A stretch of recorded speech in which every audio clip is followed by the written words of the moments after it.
Welcome to Raconteursnews, coming to you live from Yorkshire tonight.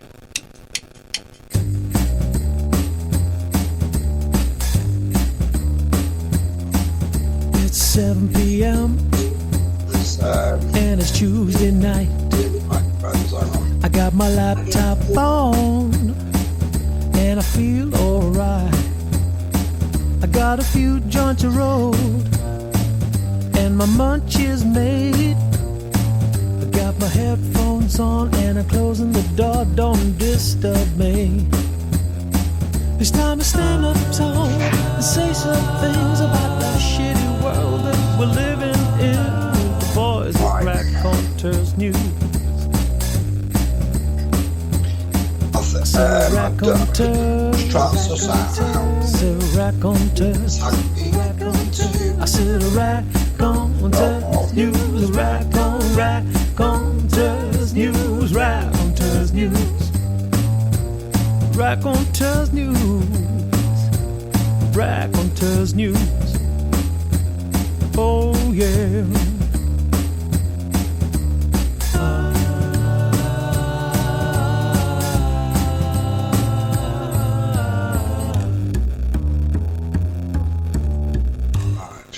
Good evening and welcome to Raconteursnews. My name is Jason Holmes. I'm reminding you that this world belongs to Aid Hardy and nobody else, so you should get away from it if you're on this world and you're not Aid Hardy. Thanks to Aid and Daisy for last night's show. It was a cracker. I really enjoyed it. A very rare thing I do is to listen back to shows that I've done previously, because I hate the sound of my own voice, which is quite ironic, really, because I seem to use it a lot. But I listened back today, and I really enjoyed that. So if you didn't hear last night's show, get yourself over to the website, raconteursnews.com, or spreaker.com/raconteursnews. And various other places where you can listen to it. It was a cracking show. And I think we've got one coming on tonight. This is Raconteursnews. Visit the website, raconteursnews.com. You can add me on Twitter. I'm at Beckham Coverup. At Beckham Coverup on Twitter. You can add me on there. And there's also at Raconteursnews. We're on Facebook. We're all over the place. In fact, we're on Facebook Live now as we speak. So let's get on with it. It's Tuesday night. It's the, what is it, 19th? Is it 19th today? Yeah, it's 19th of December. Freaking hell. And it's about, well, it's coming up to the Christmas time. Now, I just wanted to make a little bit of a point on this. Everyone goes, it's nuts over Christmas. Absolutely nuts. But you know what? I've not even bought a single present. I'm going to do it Friday. Not a single thing. Not got into me knickers in a twist about anything, me or my wife, about anything at all, and we're just going to go and buy what we need to get on Friday. So I think that's the way to go, really. I mean, everyone gets the knickers in a twist over the C word, but well, for me, it's just you just buy what you have to buy, and there's nothing wrong with celebrating Christmas as well. I know it's a pagan and all that bollocks, and but there's nothing wrong with it. Once a year, having a bit of fun. But anyway, let's move on to tonight. We've got a great guest with us. He was in the chat room last night. He was listening to our chat with Daisy and Aid last night, and he got some rather insightful points of view which he posted in a chat room, so I thought I'd invite him on. He's come on tonight. This show is being brought to you from Yorkshire, and I'd like to welcome onto the show tonight, onto Raconteursnews, back on Raconteursnews. You've been on before, but it's not been for quite a while, has it? Paul Todd, how you doing, Toddy? I'm alright, man, you? Yeah, I'm great. Apart from, I'm sat across from a Leeds fan, but I've got my shirt on. Well, it is what it is, man. You know, this is God's country, isn't it? You know, up here in Leeds. Of course it is. So what's give us some sort of insight. What's been going on with you for the last few weeks, months, years? Well, where do I start? I've been trying to combat my health issues for quite a while now, and it started. The discovery started last September, but that's one story. Obviously, going through a passage of time up until now, I've been pulling my hair out quite a lot. All to do with the services that are put available for us that we need to go to, or we sort of like go out and speak with the doctors and say, look, I've got this issue, got that issue, for help, and I've been asking for help for quite a long time now. It's gone on over 2 years with my local GP, and I'm still no further. In fact, they've got me running around in circles. So,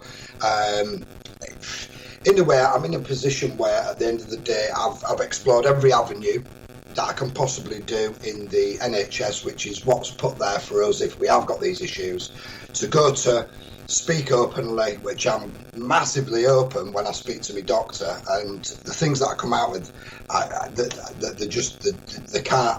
they can't comprehend what I'm talking about. Yeah, right. And pretty much what's happening is with the doctors, also the ME clinic, because I was diagnosed with ME in February 16. They've been sending me to psychiatrists and having psychosis teams come out and visit me at my house and all sorts of things. So it depends on exactly where you want to start from a story perspective. Where do you want to start on this story of mine? Because it's a story at the minute. Because nothing's factual. What I'm saying, it's only factual to me. Yeah. Well, okay. As with any story, I think we should start at the very beginning. So if you just sort of give us some sort of insight into what symptoms you were having and what was different from before, and what was occurring and what obstacles you came upon when you would try to get it sorted out. Well, it all started in 1973, Jay. Yeah, and I landed in 1974. Shall we start there? Yeah. Okay. No, we won't. What we'll do is we'll go into what happened was I had a split with my partner back in 2015 now, and I was looking after her, and everything was going on with me then, but it was magnified. And what was happening was, when I was going to bed on the night time, when I was waking up on the morning, I felt absolutely drained. It's just like I'd not slept whatsoever, and going through that, this was happening all the time, and I was just exhausted through the day. My days were horrid. So you can imagine with a day like that, you're really, really tired. If anybody out there experiences tiredness, they know how sort of short-fused they become, snappy, nasty. To be perfectly honest, at the end of the day, some of the ways that I've dealt with this condition that I've got is I have flown off the handle. I have expressed, explosions, rah, and anger, purely and simply because of the exhaustion and the general feeling of being unwell. The general feeling of being unwell has been with myself. It's flu-like symptoms, and what happens is anybody that's ever starts with flu, it starts at the back of the eyes. Yeah, you start getting that feeling, and you sit there and you go, oh, no, here we go, I'm coming down with flu. You know what's coming. You know what the procession of this flu virus is, and you know that you're going to be bedridden for maybe a week or whatever, with the aches, pains, cold shivers and everything, and it's not a nice experience in flu. Now, I get that starter experience, yeah, I'd say a good 90% of the year. It doesn't develop into full-blown flu because it isn't flu that I'm getting, but it's a mirror image, sort of like of a flu virus, yeah. And it starts at the back of my eyes, and then my nose starts bunging up, and then I'm rubbing my eyes, rubbing my head, and I'm feeling horrible. My head starts getting warm, so I'm over warm with my head, and I just generally feel unwell all the time. Mm-hmm.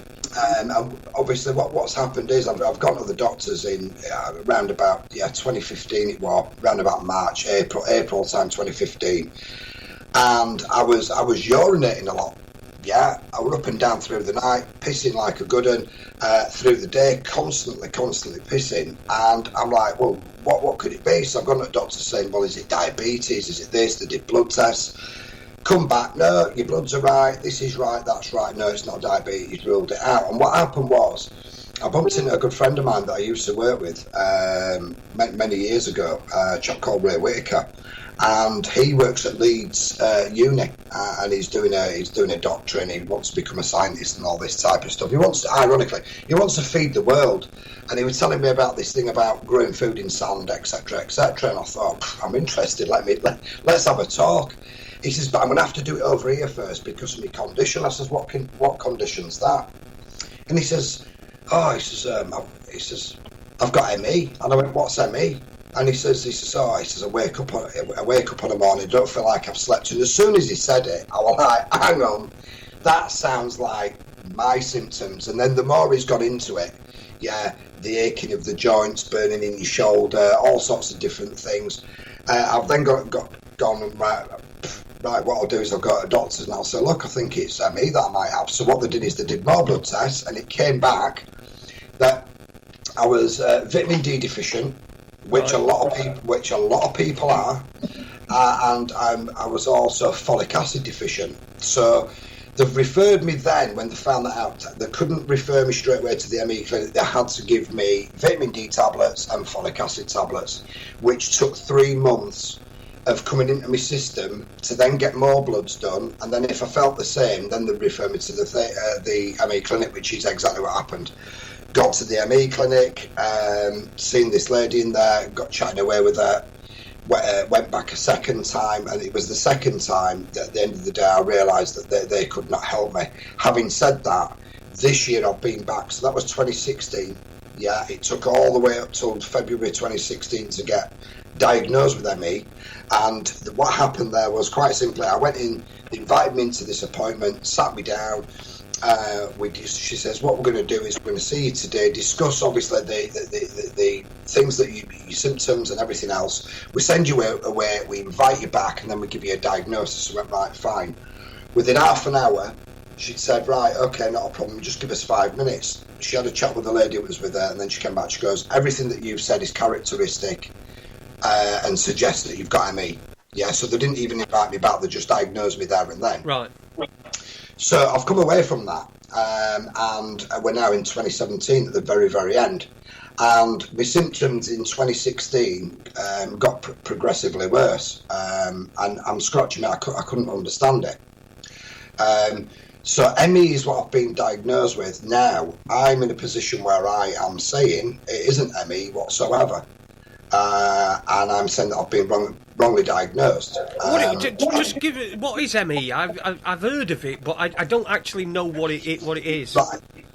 Right, ME, I'm not even going to say the word because it tongue-ties me up, yeah. It's chronic fatigue syndrome. Right. Yeah? So it's energy issues, tiredness, sleeping, foggy mind. There's so many things that go on with it. It's off the charts. Some days that I can't even get out of bed. Some days I can get out of bed and all I can do is go to the toilet and go back to bed. And it has waves. And it's a chronic fatigue syndrome is what they're saying. Basically, it's the body just does not function. It doesn't function how it should function, and it's lethargic all the time. For years and years and years, Jason, right, I've been in direct selling, and not blowing my own trumpet, but I'm going to blow my own trumpet. I'm very good at what I do. Yeah, I could earn thousands in a week. I could earn 50 quid in a week, depending on my health. Now, at the end of the day, with anything that you do, you require energy within so that you can go out and earn a good living, obviously, to, at the end of the day, fund your lifestyle and do what you need to do. Mm-hmm. Now... Oh, I think we've got lost Toddy there. There we go. I think we lost you there, Toddy. Are you there? Are you back? Yeah, I've clicked Facebook off because I think that'll have been delaying it. Pretty much what I'm saying is it's direct selling, which it needs a lot of enthusiasm to go out and sell anything to the domestic marketplace, door to door, whatever. Needs a lot of energy. Yeah, of course it does. Yeah, listen, I've done it myself. When I was 17, I was knocking door to door, selling burglar alarms, and it was no good opening. Someone opening the door to you, and you'll be like all lethargic and that. You had to be there. You had to be hey, hi, ho, how are you? That it's all completely false. It's a bit like show business, really. I'd imagine. Absolutely, it's Let Me Entertain You. That's why that Robbie Williams did that song back in like 90s when he did Let Me Entertain You. And that's because that was going back to his first job. He worked for a lad in Windows door to door, did Robbie Williams. Oh, right. Yeah, just going off beaten track and that, like you do. But anyway, that was my career, and that's what I was doing, and I was really good at it. I excelled at it. And it got to a point where the hours were too long, so I actually microwaved my day into a 2 to 3 hour day and still earned the same money, yeah? Right. And that was purely and simply because of these energy issues. So what happened was, back in 2002, I started drinking energy drinks because this energy I didn't have. I would noticing it then. I'm thinking, what the fucking hell is wrong with me? Excuse my French. What is wrong with me? What's going on? I feel knackered. So onto energy drinks for 3 or 4 years. And what started happening from the energy drinks was basically all my joints started seizing up, my hair started receding. I was getting sort of like mini blackouts, but the blackouts were having it were like a second and it had gone. And I'm like, what the bloody hell's going on, But I was drinking this energy drink to give me that energy that I needed for that 2-3 hours that I were out on the doors. And pretty much at the end of the day, that caused me some major issues because then all my joints started seizing up. Now, through research and everything else, I found out the aspartame was the guilty party in that one. So I obviously stopped the energy drinks. Yeah. Now, whether that's got something to do with the diagnosis of ME or not, I've no idea, because I've not actually gone out and spoke to people with ME or CFS or fibromyalgia or any of these other sort of like immune response, illnesses. Now, I've actually been down the line now of where I've said to the doctor, well, what ME have I actually got? This were about 6 or 7 months ago. I says, what ME have I got? And he says, well, it's ME. I says, well, is it neurological? Is it immune? Yeah, what is it? Do you know what I mean? And pretty much at the end of the day, what they did is they sent me for blood tests. Now, if it is a viral onset of ME, then it's down to the glandular fever virus. Yeah. So anyway, they've tested me for this marker in my blood. It's not come up, which then leads me to that it's either neurological or immune. Yeah, so this is where it is. So it's neurological or immune. So I'm down at 2 now. I've not pushed it any further because, to be honest, I don't really want to bother with the doctors or the ME service anymore because pretty much at the end of the day, they're not listening to a word I say. Because what I've discovered is in September last year, I'd go out to my pals and it'd be all chilled out with my mates, and then I'd get home for about 11:30, and as soon as I walked through my door, Jason, right, this has been happening for a long time, my head would just go ping and I'd be wide awake, and that'd be me till 4s and 5s in the morning. You just could not get to sleep whatsoever. It's like my pineal gland was saying, no, you're staying awake, and I found myself, obviously, at the end of the day, it's like burning the candle at both ends because, you're not sleeping. Sleep deprivation's a killer anyway. And many people know this, at the end of the day, you can only go so far and so long with no sleep, and boom, that's it. Yeah, they're sticking you in a coffin, banging you in the ground, and then that's your lot, So what do you think it was about your house, your home? What do you think it was that caused this? Right, well, what happened was my internet got switched off in September last year. Right. And I woke up the next morning. Well, I woke up this particular morning. Can't remember exactly what day it was. It was September, though.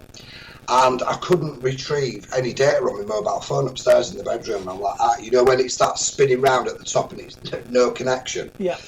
So I'm like, what's going on? Anyway, I've come downstairs, put computer on. They've switched me off. That night, I slept like you. I just slept, and I was like, wow. And for about 2 months, I slept every night, and I was like, wow, what's going on? And I thought, hang on, wait a minute, my Wi-Fi's been switched off, yeah, and I'm now sleeping. Now, the penny dropped because of the no sleeping prior. What I did is I took cannabis oil. Right, I think we've lost you again, Toddy. Yep, he's frozen up. We seem to have lost Toddy.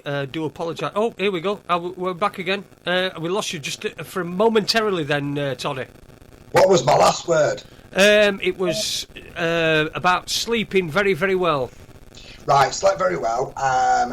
Since the Wi-Fi was switched off, the internet connection was switched off, I started sleeping really well, and I'm like, but where the penny actually dropped with it was the fact that months earlier, it was round about February, March of that year, of 2016, I took some cannabis oil, to sleep, because at the end of the day, as we all know, cannabis oil has got obviously a lot of uses. One of them at the end of the day is it's a massive relaxant, and that is what I needed to do. I needed to relax myself, so I took this cannabis oil. Anyway, around about the third or fourth night, I'm getting some really good sleep off this oil. On the third or fourth night, I've jumped out of my sleep at about 3 o'clock in the morning, right?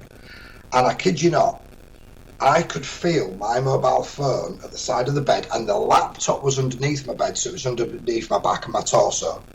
I could feel them pulsing at me, right? I could actually I could feel it. It was like somebody was touching me, Okay. I could feel the pulses hitting me, hitting my body, hitting my back, and the mobile was hitting me straight direct to my head, because that's where it was. And I've woke up and I thought, now you're dreaming, don't be stupid, blah, blah, blah. Off I went back to sleep, so on and so forth. Come to the September, when the internet got switched off at the house, I started sleeping, and I'm like, hang on, wait a minute, what's going on here? So I've then coincided the thought, or the time that I've woke up through the night thinking these things have pulsed at me, and I thought, hang on, wait a minute, maybe there's some truth, because my internet's been switched off now, Is it the Wi-Fi that's causing me these issues? Is it the Wi-Fi that's making me non-sleep and things like that? Now, before I discovered all this, or this sort of like came into play, what were happening on a normal day when I didn't start, get up in the morning, by the time I'd walked down my third step, I knew what kind of day that I was going to have, because this flu-like symptoms started, and I'm like, here we go again, I'm going to have a shit day, and it was just horrible. And that's consistent. That's every day of the week. I was not getting a breakaway from this ill feeling, And to be honest with that, how I've got through it, I don't know. But I think that's the strength within me. That's the strength of character that I have, But I've persevered, and I've soldiered on, man, and I've soldiered through it, because anybody that's ill for 365 days a year, I feel for you. Because it is not a nice experience whatsoever. You just want a day off, man. You just want a day off. I completely understand where you're coming from. I mean, I don't have a single day where... In fact, I don't even have a single moment when I'm not in pain of some sort, or discomfort. And I've particularly this last couple of few weeks, I've started to have problems that start with my condition. There are associated problems with it, and you expect those, but in the last few weeks the symptoms seem to have been getting worse. So I do understand what you mean when when you're talking about being constantly in pain or discomfort or feeling bad, or I do understand what you mean, Toddy, and so I completely empathise with you. Well, I mean, if you're going through that, Jay, I empathise with you too, because it ain't nice. It's not nice for anybody to, because it's a constant, and it's a struggle. It's a massive, massive struggle. We're in a position, obviously, within the country where everything's everything's absolutely crazy anyway, and a lot of people are coming down with these new age illnesses, yeah. And I do firmly believe that this ME, CFS, and everything like that, and also anxiety, panic attacks, and all that type of stuff. I do firmly believe at the end of the day, these are symptoms of what I'm talking about, you know. And at the end of the day, I've had interactions with a psychiatrist at Seacroft Leeds Mental Health service via the ME, because what they've got at ME, they've got all sorts of people. They've got nutritionists, psychiatrists that spur off of your ME practitioner, if you get me meaning, that give you extra services. And you know, I had a 90-minute conversation with this psychiatrist, and I walked away from there going, wow, you've just not listened to a word I've said, man. You know, end of the day, you've completely and utterly ridiculed me. I'm asking for help, and you know, ME service have sent me to psychiatry, you know, because they're like, what's he talking about? You know, so you feel like you're being told it's in your head? Is that what they're doing? They're saying to you it's all completely in your head. This is all in your head. Is that what they're saying? Right. In a nutshell. And the thing was, at the end of the day, I've got all these other symptoms, not just the flu-like symptoms. There's all sorts of other things, like my joints seizing up, like my knee going so that I can't walk, my ankles go. So pretty much I can't put pressure on my ankles, so that my mobility becomes affected. Yeah, this has then got a knock-on effect with my daughters coming on a weekend, the 12 and 13. I've got older children than that, 20 and 23. You know, so it doesn't affect them. Oh, and again, we've gone on freeze. Hopefully he'll be back in just a second. Well, you're listening to Raconteursnews. It's Tuesday night. It's me and Toddy. Sorry, Toddy, we lost you again, just slightly there. You froze. You were talking about your kids. You've got two younger kids, two older kids. Yeah, that's the one.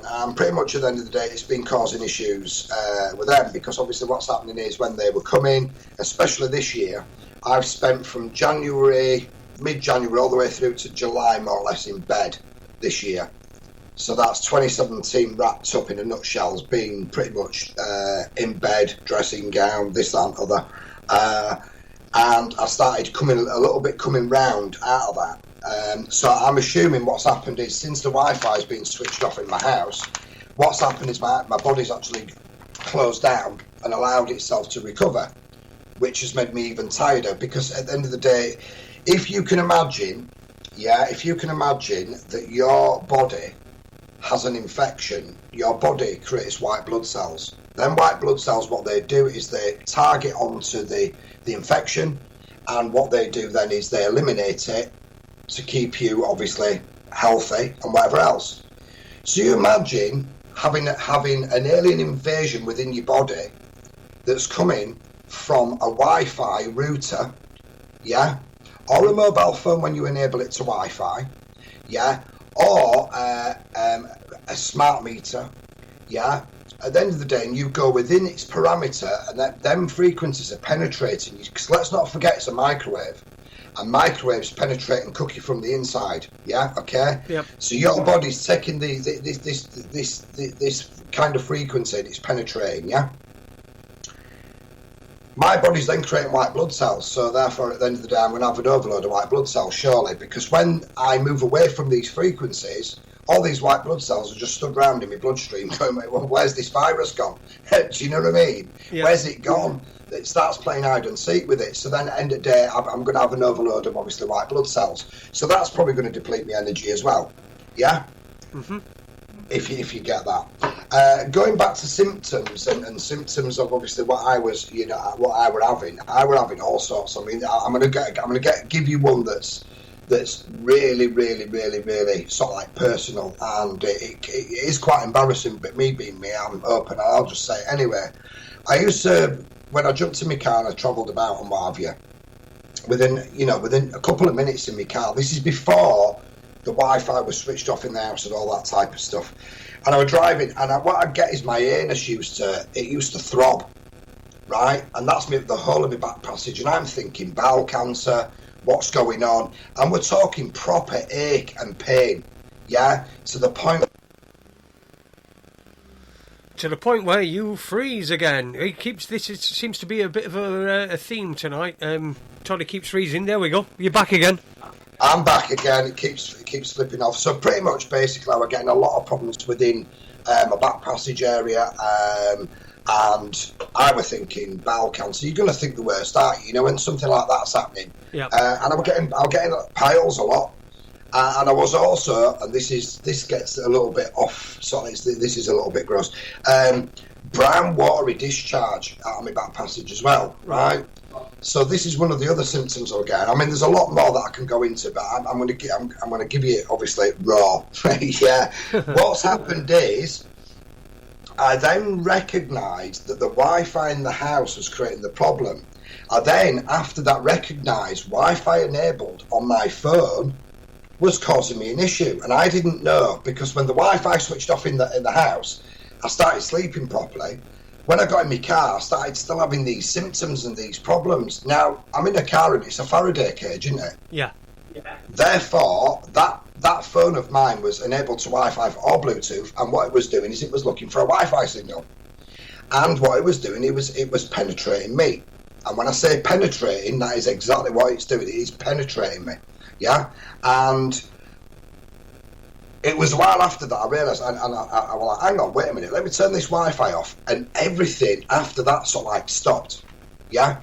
So when I was getting in the car, there were no issue. What started happening after that is when people were getting in the car, and within 2 minutes, I'm like, you've got Wi-Fi on your phone. And they're like, you what? I said, go into your settings, you've got Wi-Fi on your phone.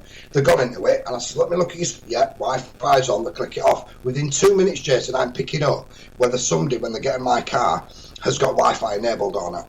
So now, do you think it's not the Wi-Fi itself, it's the phones that are searching for it? Yeah. That's exactly what I'm saying. It's the phones, it's the devices. It's the devices that are creating me issues. Now, coincidentally, I've no Wi-Fi in my house. I got the internet redone the other week. There's no Wi-Fi enabled on it whatsoever. Yeah, so it's all Ethernet. Okay, I've now got a landline. I've come away from my mobile phone. Since I've come away from my mobile phone, my sleep's improved. Yes, because there's no data coming into the mobile phone whatsoever. It will be obsolete within the next week. Yeah, So I'm now on a landline and I've got Ethernet connection in my house. Yeah. My overall health is slightly improving. My energy levels are slightly rising. A friend of mine said this morning, I've not seen you bounce like that, ever. I was bouncing this morning. Wow. Now, having said that, come 11:30 this morning, my lad's got up, because he stays here every now and again, a couple of nights here, a couple of nights there. And I knew within 5 minutes that he was up, because he'd switched his phone on upstairs. Now that this is going down another line. The newer the device, the more it affects me. Because the newer the device, what I found is, a friend of mine got in the car, and I said, do us a favour, turn your Wi-Fi on. I ain't got Wi-Fi on, and showed me. So I'm like, what? Scratching my head. The next morning, it dawned on me that it was a brand new phone that day. And I says, it's your battery. It's the battery, it's that powerful in the phone. That's pulse that you imagine at the end of the day, it's just pulsing and it's vibrant and it's fresh and it's hello, I'm here, you know, and it works fantastically. So it's a stronger pulsation, and that is what I'm picking up. So I don't know where I'm going with this at this minute in time, but the discoveries that I've found are quite shocking and quite alarming. And I've done a lot of testing with devices, because at the end of the day I've had to become detective myself for my own peace of mind. Because when I went to when I got invited to go see the psychiatrist at the ME clinic, he came in and the first thing he said to me, Jason, was, I googled Wi-Fi problems on the internet, and it came up, and there's a group in America that says this, and it's all bad for you and that. And that were the first words that came out of that guy's mouth. And I thought, hang on, so are you relating to me here, or what? What are you actually doing? Are you actually relating to me? This is what I'm thinking in my mind. So I didn't say anything, and I thought, wow, he's already made his mind up before we've had this meeting. So what he's saying is basically, there's a chance I've Googled it, found this out, and pretty much at the end of the day, that's where I'm going with it, because he's saying there's no scientific evidence. But pretty much the way it went in this meeting, I watched his working out, and he was working out on this paper, and he had three boxes, and he wrote something in the middle, it said medication. And he was going through things. He then came out and he said to me, he says, at the end of the day, he says, it's delusions, and it's delusions that you've got, and it's paranoia, and it's anxiety. And I says, well, I've definitely got anxiety, because at the end of the day, I used to constantly rub my thighs to the point where they were blue with jogging pants, and they've actually turned red because I've rubbed all the dye out. Just on the thighs, honestly. All right, we've lost him again. I think this might be a bit of a theme. We might be interrupted on occasion. You're listening to Raconteurs News. I'm Jason Holmes. I've got Paul Todd on with me. We're talking about his experiences with what he perceives to be the Wi-Fi, well, mobile phones more than anything else. We've got a couple of comments in the chat room that I just want to sort of get to. When you were talking earlier on, Super Leeds has put, of course his bloody cells will be white. He's a Leeds fan. He's not going to be red, is it? That's Super Leeds. He's put quite a few good points in the chat room tonight, including he found a company that makes necklaces that are supposed to repel EMF. Let me tell you now, Jason, they don't do anything, because that's another story that I've got, but we won't touch on that just yet. All right. Well, we got Andy's put in the chat room. Andy, who used to produce for me, used to present with me, but he's sort of disappeared now, and he's in the chat room. Hi, Andy. And Tina as well. I hope you're okay. Andy's put, he remembers the first time he met Toddy, and he told us that he'd got ME. I told him to turn off his phone and Wi-Fi and raise his bed. Did you raise your bed? Me and Andy had this conversation yesterday. No, I've not, because energy related, at the end of the day, I never had the energy to do it. I've been obviously on my own, so therefore I've not got sufficient help. But the good news is I am actually starting to feel, I might be very premature in what I'm saying, I'm actually starting to feel a little bit more alive. So with that, I'm hoping the energy returns. Now, I've got a few things in the pipeline that are happening to protect myself, which goes down the necklace route, but it's not a necklace. I've got a necklace upstairs. It did absolutely diddly squat for me. I think it was more of a mind over matter thing, because this thing was the only weight in it was the chain, and it was like one of them horrible, metal chains, right.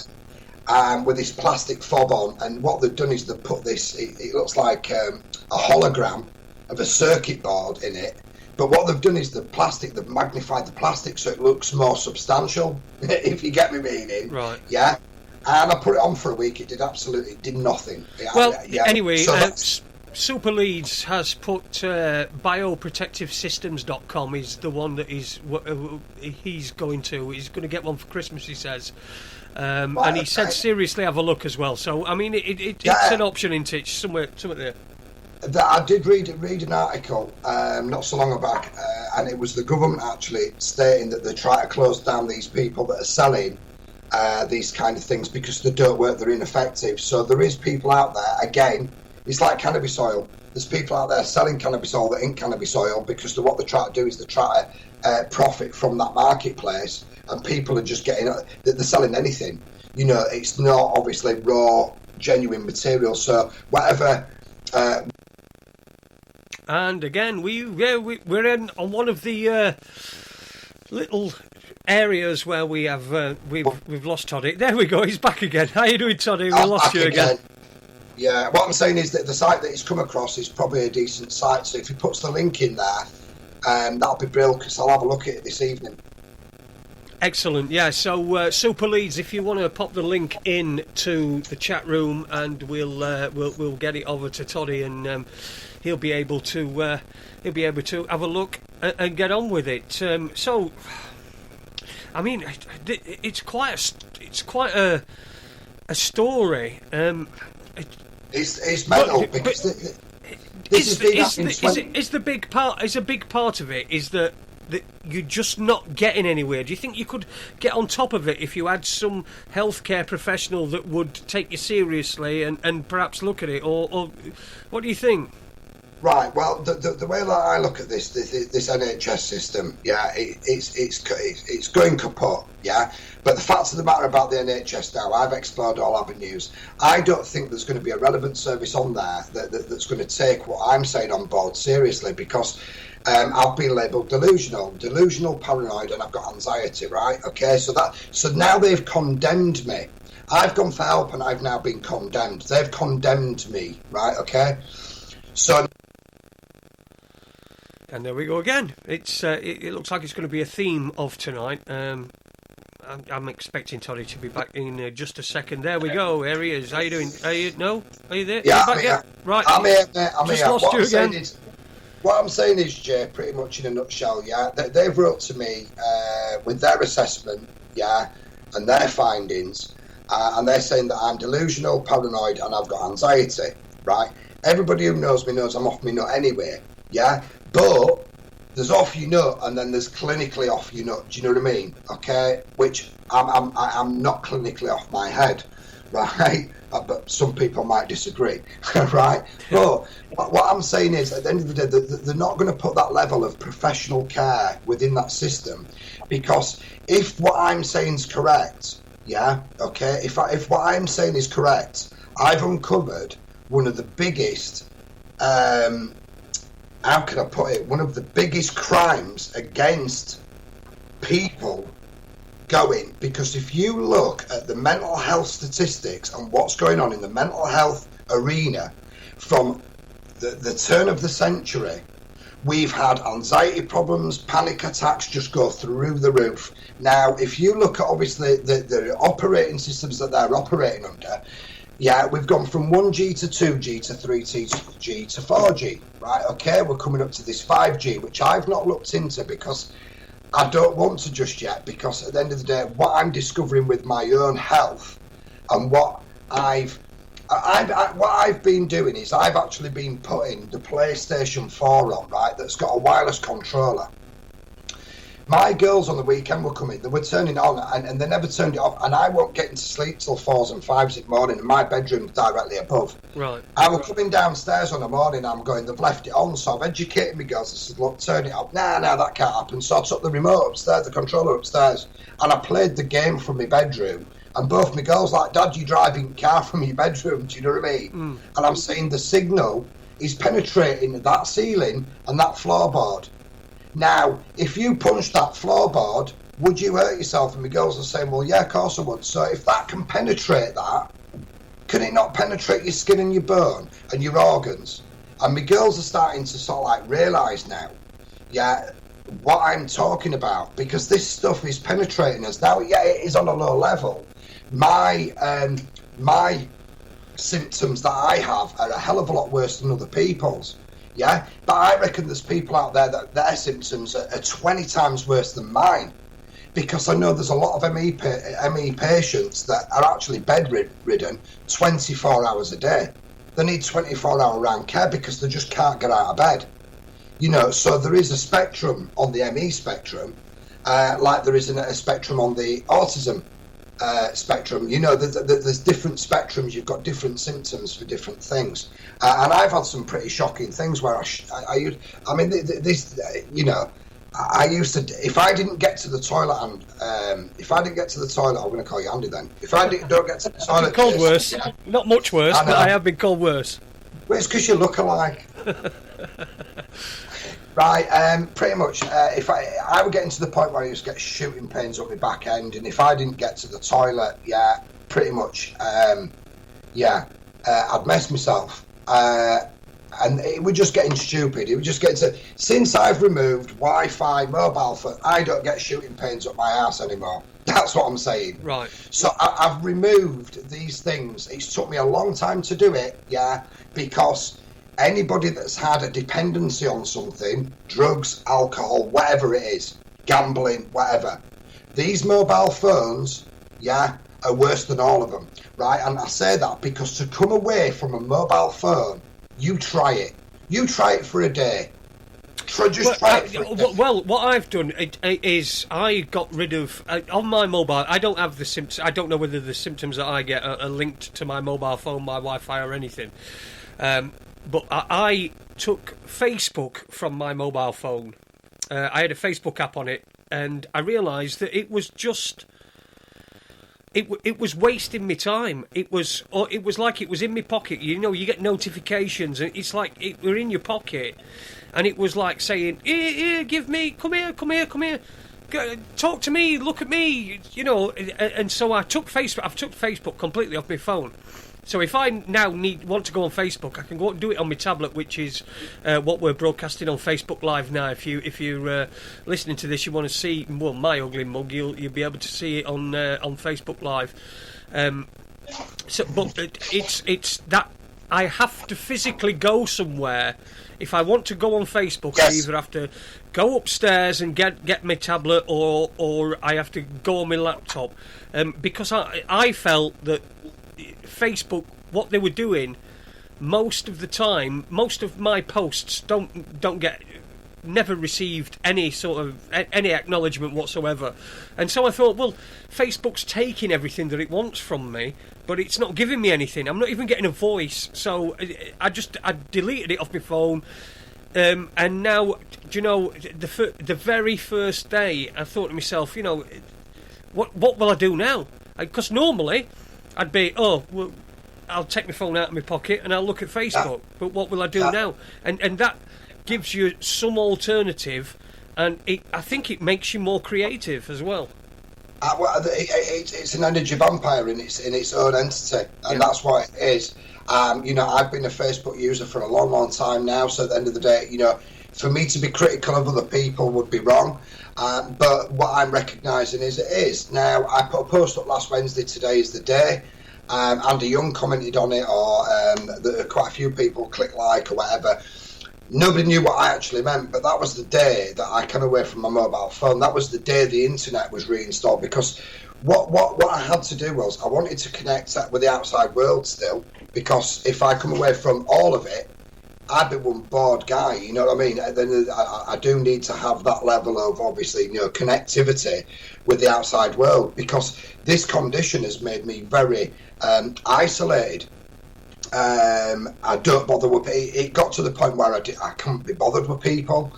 If somebody was coming to my house, they had to give me 4 days warning. It had to be booked in advance, because I couldn't mentally deal with anything. It were horrible. It was just such a soul destroying thing that were going on with me. I just in a way I lost all hope. I mean, I could go on and on and on and on and on about where I was. Now, what's happened is, about 5 weeks ago, I thought, right, I made the decision. I'm coming away from my mobile phone.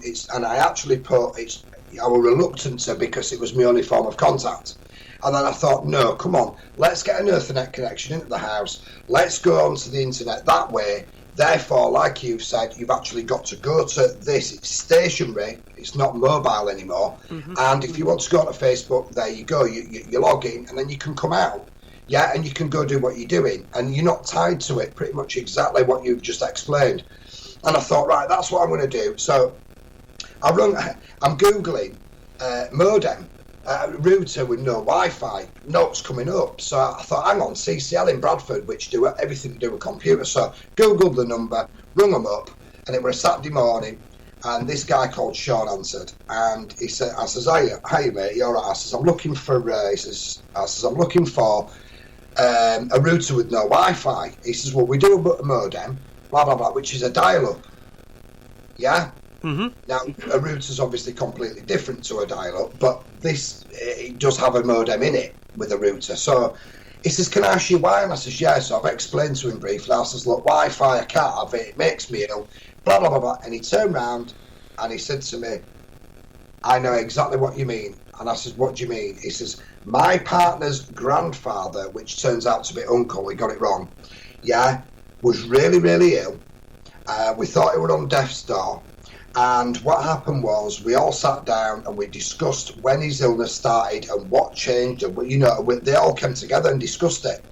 And when they pinned it down, they found that when it was the Wi-Fi that was installed in the house, when they switched it off, within 2 days, his health returned. Right? So I'm sat there going, wow, because going back when I went to see the psychiatrist at the ME clinic, a question he asked was, do you know anybody else? And my answer was no. The friend that was with me, do you know anybody else? She said no.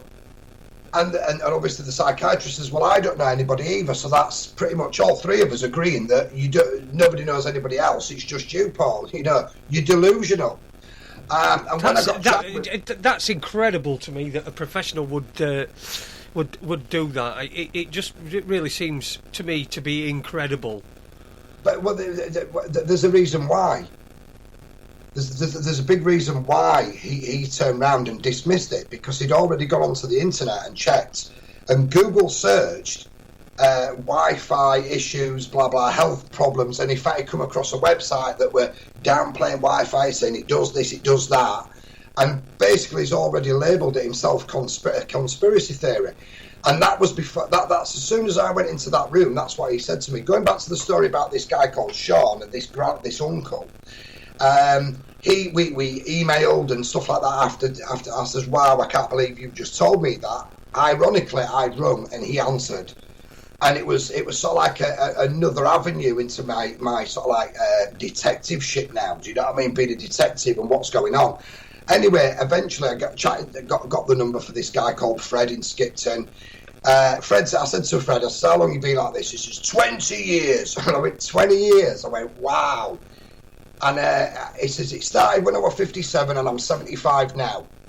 And I says, that's 18 years. That's the turn of the century, Jason, yeah? Yeah. Okay. 1999.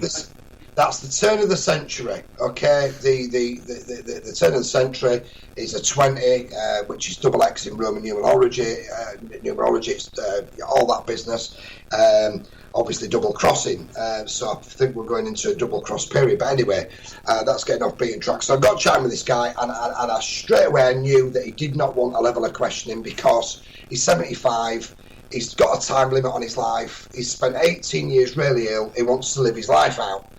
And I got some brief information from him, but I was sort of like shocked that I'd spoke to somebody that were having very, very, very similar symptoms. Now, this guy were passing out, and they were phoning ambulances. He were actually fainting. Now, I were getting all the dizzy spells, the lightheadedness, just feeling generally horrible. When I go into Tesco's, it's, I actually thought it were people in my peripheral vision walking past me that were making me dizzy. So I used to start getting really wound up and really aggressive in Tesco's, and started getting trolley rage and all sorts of stuff, So there was a level of aggression that was coming around what were happening with me. I'd get really, really anxious in there. And I've been saying to me girls, come on, get what you need, let's get out of here. And just really, really, really horrible to be around. If anybody were around me, I were horrible. But going back to the psychiatrist is brilliant, because he says, Paul, do you know how we make a diagnosis? I says, yeah. I says, what you do? I says, you look at all the symptoms and you narrow it down and you pick the common denominator. And he more or less said, yeah, that's absolutely correct. But all through this session with him, he was telling me that I was very intelligent, yeah? So he was stroking my ego, Jason, right? And I recognised this straight away, yeah? And I said to my mate before I went in, I says, he's going to turn around and say that I've got delusions of grandeur. Right, we went in, we did what we're doing, we're talking. He turned around and says, yes, this is how we do a diagnosis. What you have to do is become detective. So it keeps going on, and here it came. It's like, we've got this medication here, and I knew it would come in. Yeah, because it was his middle box on the paperwork. The top one was scrubbed out, the bottom one was scrubbed out, and medication was left in the middle. So what he'd done is he'd done his working out and how he's going to control this session with me. So I turned around, I says, I'll tell you what, I says, I've got a counter offer for you. And he turned around and looked at me, he says, I beg your pardon. I says, I've got a counter offer for you. I'll take your medication, yeah? Duloxetine, if made in Leeds or whatever he's called, is listening, yeah? I says, I'll take your medication if you can prove me wrong, yeah? Mm-hmm. And he turned around, Jason, and went, no. And it's the way that he said no, right? And I turned around and I says, hang on. I says, wait a minute. I said, do you know what you need to be doing with me? You need to be putting me in a room for a month. You need to take me for a month. Control my fluid intake. Control my food intake. Yeah? And put these different devices in white boxes so that I don't even know that they're there. Yeah? And start turning them on and off and all that type of... I says, you can't do it in a day because it doesn't work like that. Because when I get infected, yeah, it can take up to 3, 4, 5 hours for me for my body to reclimatise again, if that makes any sense. Mm-hmm. Yeah, because I start feeling it in my head. I get warm. I get over hot. And he turned around and he said no. And I went, what do you mean no? And I says, well, I said, at the end of the day, look, yeah. I says, where's the detective gone now? I said, because you pretty much wrote me off. Yeah, I'll give you a counter offer. I'll take your drugs if you can prove me wrong. You've said no to that. Yeah, so pretty much the way that I look at things now is they're actually in denial. They don't want to deal with it because one of my biggest points to the psychiatrist was, what happens if you did these tests on me and it came back 95% accurate? Yeah. I says, what happens if all these ME/CFS sufferers, yeah, are actually electrosensitive and you've put it under the wrong umbrella, you've put it under ME and it's completely wrong diagnosis? It's not, he said. And I says, but how do you know that? How do you know, yeah, that what I'm saying and how to deal with it and put me in a room, yeah, and do this for a whole month and get some proper investigative stuff going on, yeah, so that you can do all sorts of different tests with me. And I says, I'm willing to offer myself as a guinea pig, yeah. I says, and you're saying no, you're just straight, cutting me off. No, it's not happening. But anyway, cutting along, so when I left there, I were in a position where I was like that. I thought, do you know what? This is bullshit. And what he's done, he's then wrote to Leeds Mental Health and sent the early psychosis team to see me. So they've come and sat in my house. Yeah. And, great. Listen, Paul, Toddy, we're at almost at an hour point. So before let's get into that in the second hour. In the second, what we talked. You were just about to go on to the psychosis team, early psychosis team. I mean, that's a new one on me. We'll introduce, but I want to just play a couple of records. It gives a chance to have a bit of a break and grab yourself something to eat or something to drink or something to eat even. So it's you're listening to Raconteursnews. I'm Jason Holmes. We've got Toddy on the line. He's a Leeds fan, but never mind. He's still on the show. And we've got a few messages in the chat room. We're going to... Super Leeds has asked if I can ask you about the homelessness in Leeds. We'll do that. We'll get into that in the second hour.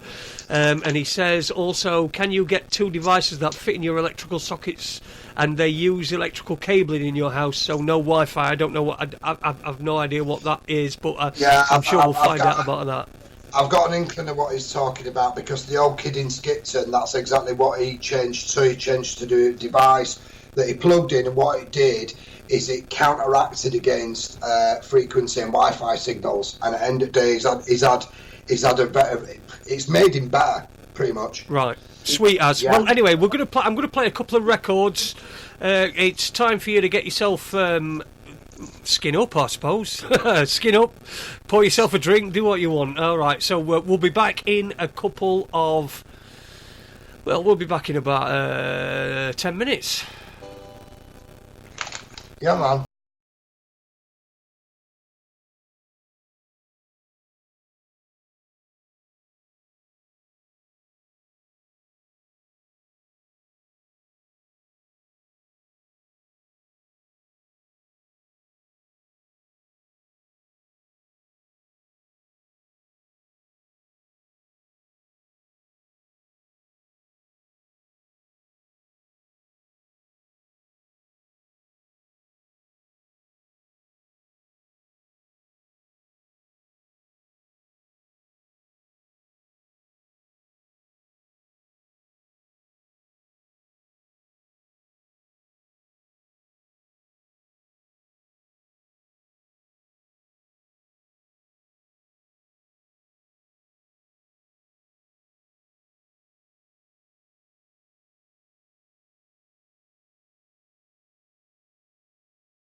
And welcome back to Raconteursnews. That was Square Dance by Eminem, and before that was King UB40. I'm joined this evening by my friend, Paul Todd. Toddy, how you doing, my brother? Are you alright? Did you enjoy that break? Yeah, absolutely spot on. Excellent. So we've had a few comments in. Where do you want to go with this? I mean, we've had a few comments. We've had people wanting to ask you about the homeless in Leeds. I think we'll probably get onto that a little bit later on. But you were starting to go into something just before the break there. Yeah, I've lost all train of thought. Where were I going? It's what happens when you get Wi-Fi'd up. And I'll tell you where you were. You were where you'd been. You'd had somebody sent round to your house or something. Came and sat in your house, and after 10 minutes. Right, yes. Oh, in fact, we had Super Leeds in the chat room. It seems to be a Leeds-based thing.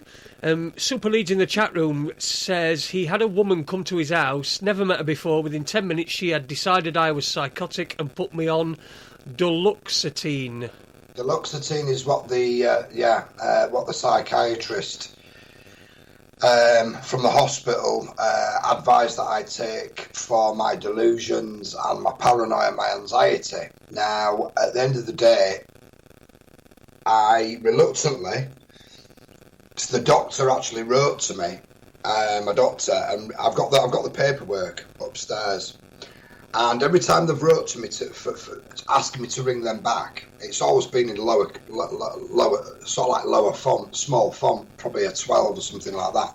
This one, it were bigger font, and it says, "Call your doctor about your duloxetine" in big capital letters, in bold. And I'm like, wow.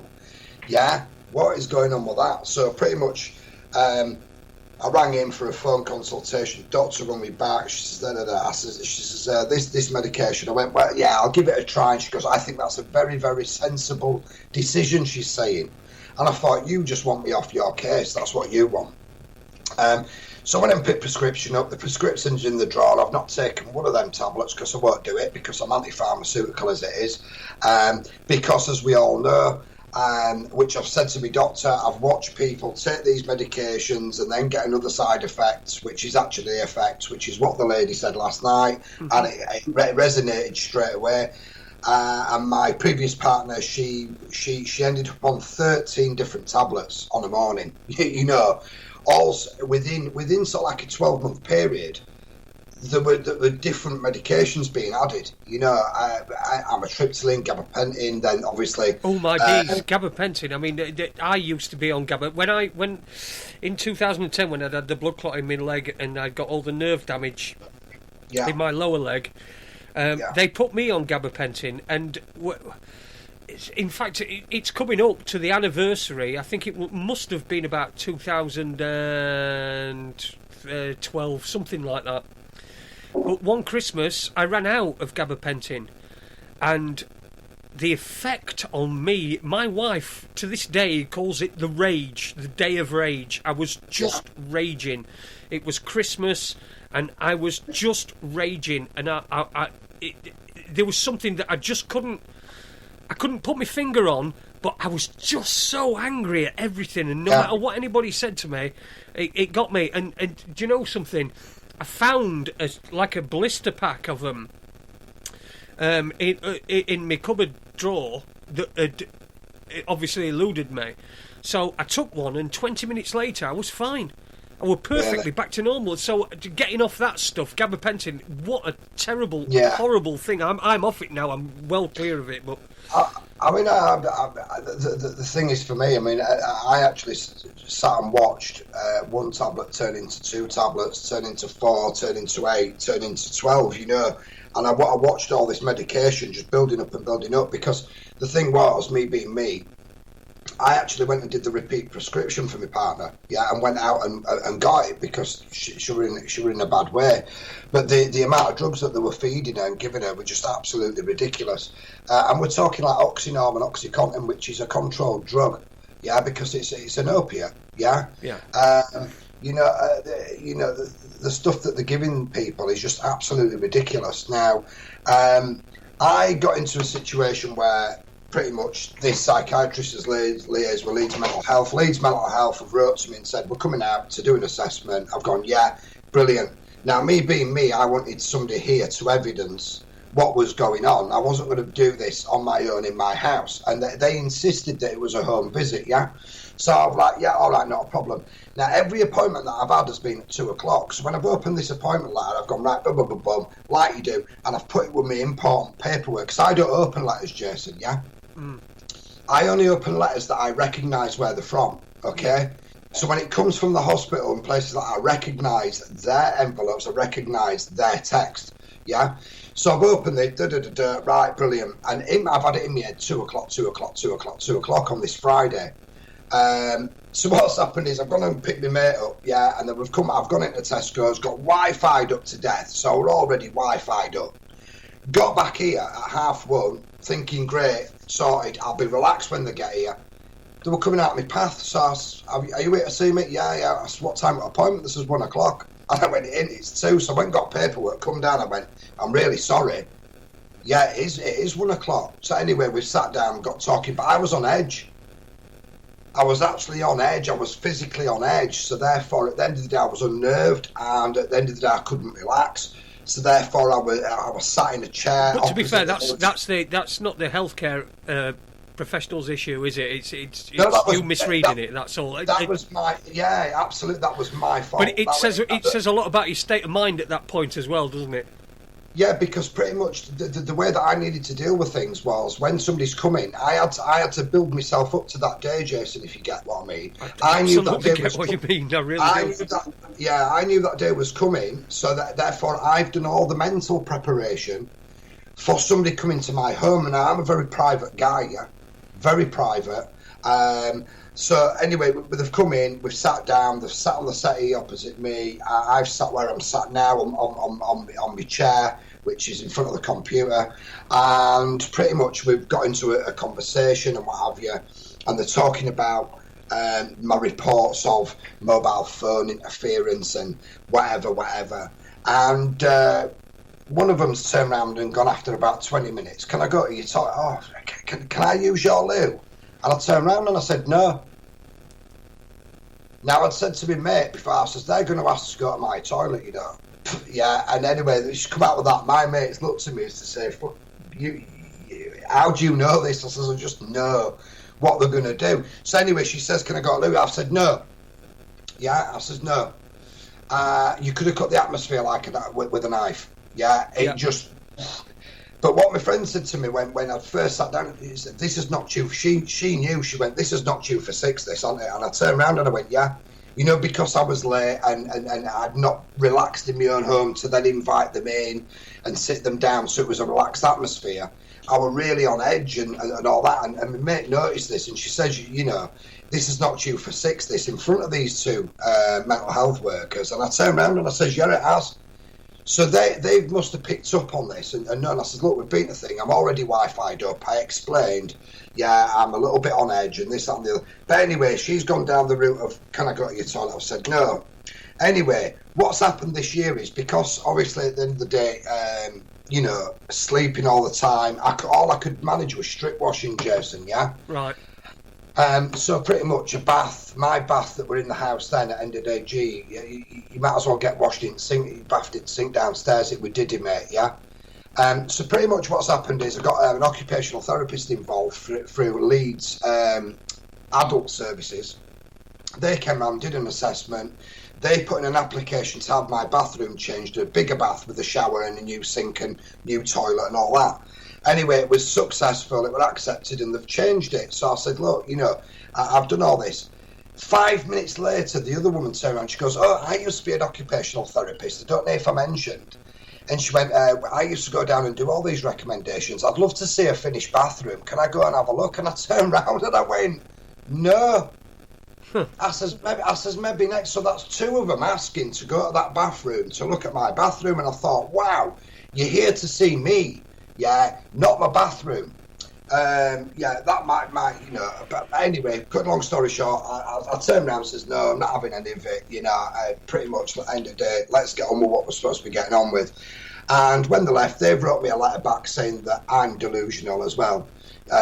So I've got both of them agreeing. So they're both now condemning. So what I've got to do is I've got to write a rebuttal letter, Jason, which I'm sure a lot of the listeners will know what a rebuttal letter is. Yeah. Because if I allow these two letters to stand and not do anything about it, then at the end of the day it's going to stand on my record. So what I'm going to do is I'm going to put my letters together and do a rebuttal.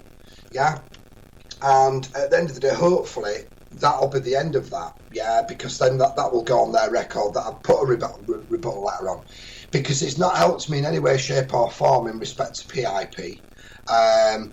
You know, obviously that's gone to a tribunal, etc., etc. You know, that it's not helping, and they've actually wrote in their letter to me. You know, that at the end of the day, what they've done is Mr. Todd was unaware that we both had our mobile phones on us, and they were both on Wi-Fi. Yeah, in this letter, and he never picked up on it, is what they've said in this letter. Yeah, and I thought, you sneaky bastards, you know what I mean? But I were already Wi-Fi'd up, so, and on edge. And being on edge over powers, because you're on edge, like you said, you were raging. If you're raging, that means at the end of the day, that energy's oozing out of you. It will actually block anything coming in, Jason, if that makes any sense. Yeah, of course it does. Yeah, it does. Because anything good coming in is negated by the negative energy that you're portraying at that time. That's right. So basically, even if they had their phones on Wi-Fi and whatever else, it would have made no difference, because I was already Wi-Fi'd up before I got there. And not just that, at the end of the day, I was on edge. And when I'm on edge, obviously your aura changes. Yeah. And that energy field within you starts emitting out of you. So it does actually build up. I'd have thought some form, sort of like a force field, to stop stuff coming through. But as it happens, at the end of the day, I couldn't say whether or not I felt anything that day, because, like I say, I was on edge and I was already Wi-Fi'd up. So because I'd been Wi-Fi'd while I'd been in Tesco's and the head was spinning and all that type of stuff, I never felt anything when they came here, but that's because I was on edge, and I keep going around the same circle now. You know, try to defend myself, I suppose, because at the end of the day, when you're in this position and you've got so-called professionals telling you that at the end of the day you're delusional, you're this, you're that, you're the other, when you know full well that at the end of the day, and it's like I've said, I've discovered this is not something, this is another thing the psychiatrist actually said to me. He says, oh, anxiety, he says, what it's like is, if you were in a car crash, not everybody, but if you were in a car crash and you went to go, and it was quite a bad car crash, you become nervous, and what happens is you go back to the car and it reminds you of that accident, and you become anxious. Yeah, and I says, yeah, maybe so. I says, but let me tell you now. I says, somebody could walk in this room, yeah, while we're here with a mobile phone on them, and it's concealed, and I wouldn't know. I would feel it. I wouldn't see it. I'd feel it. I feel this. He went, oh, that's a very good explanation. So the psychosis team, when they've come, have then put in their report that I wasn't aware that they had mobile phones on them. Yeah. So, basically, do you get what I mean? You see where it's going. So basically, it's a setup, yeah. But I didn't help myself by being bloody late to the appointment, and I'm a bit annoyed with myself because of that, you know. But it is what it is. It certainly is. It certainly is what it is. You've got plenty of support anyway in the chat room and knocking about. You've got plenty of support from us here at Raconteursnews as well. How are you? What's your plan? You must have a plan to deal with this, and like you've already mentioned, you've got rid of your mobile phones, that sort of thing, and so what's your altogether plan? And I know we'd all love to be able to just go and sit on a Scottish island in a log cabin and with his fire and go and get us wood. Funny you should mention it. Let's get some allodial title going on. Flagging ground, log cabin, happy days. You know, that'd be fantastic, you know, to do.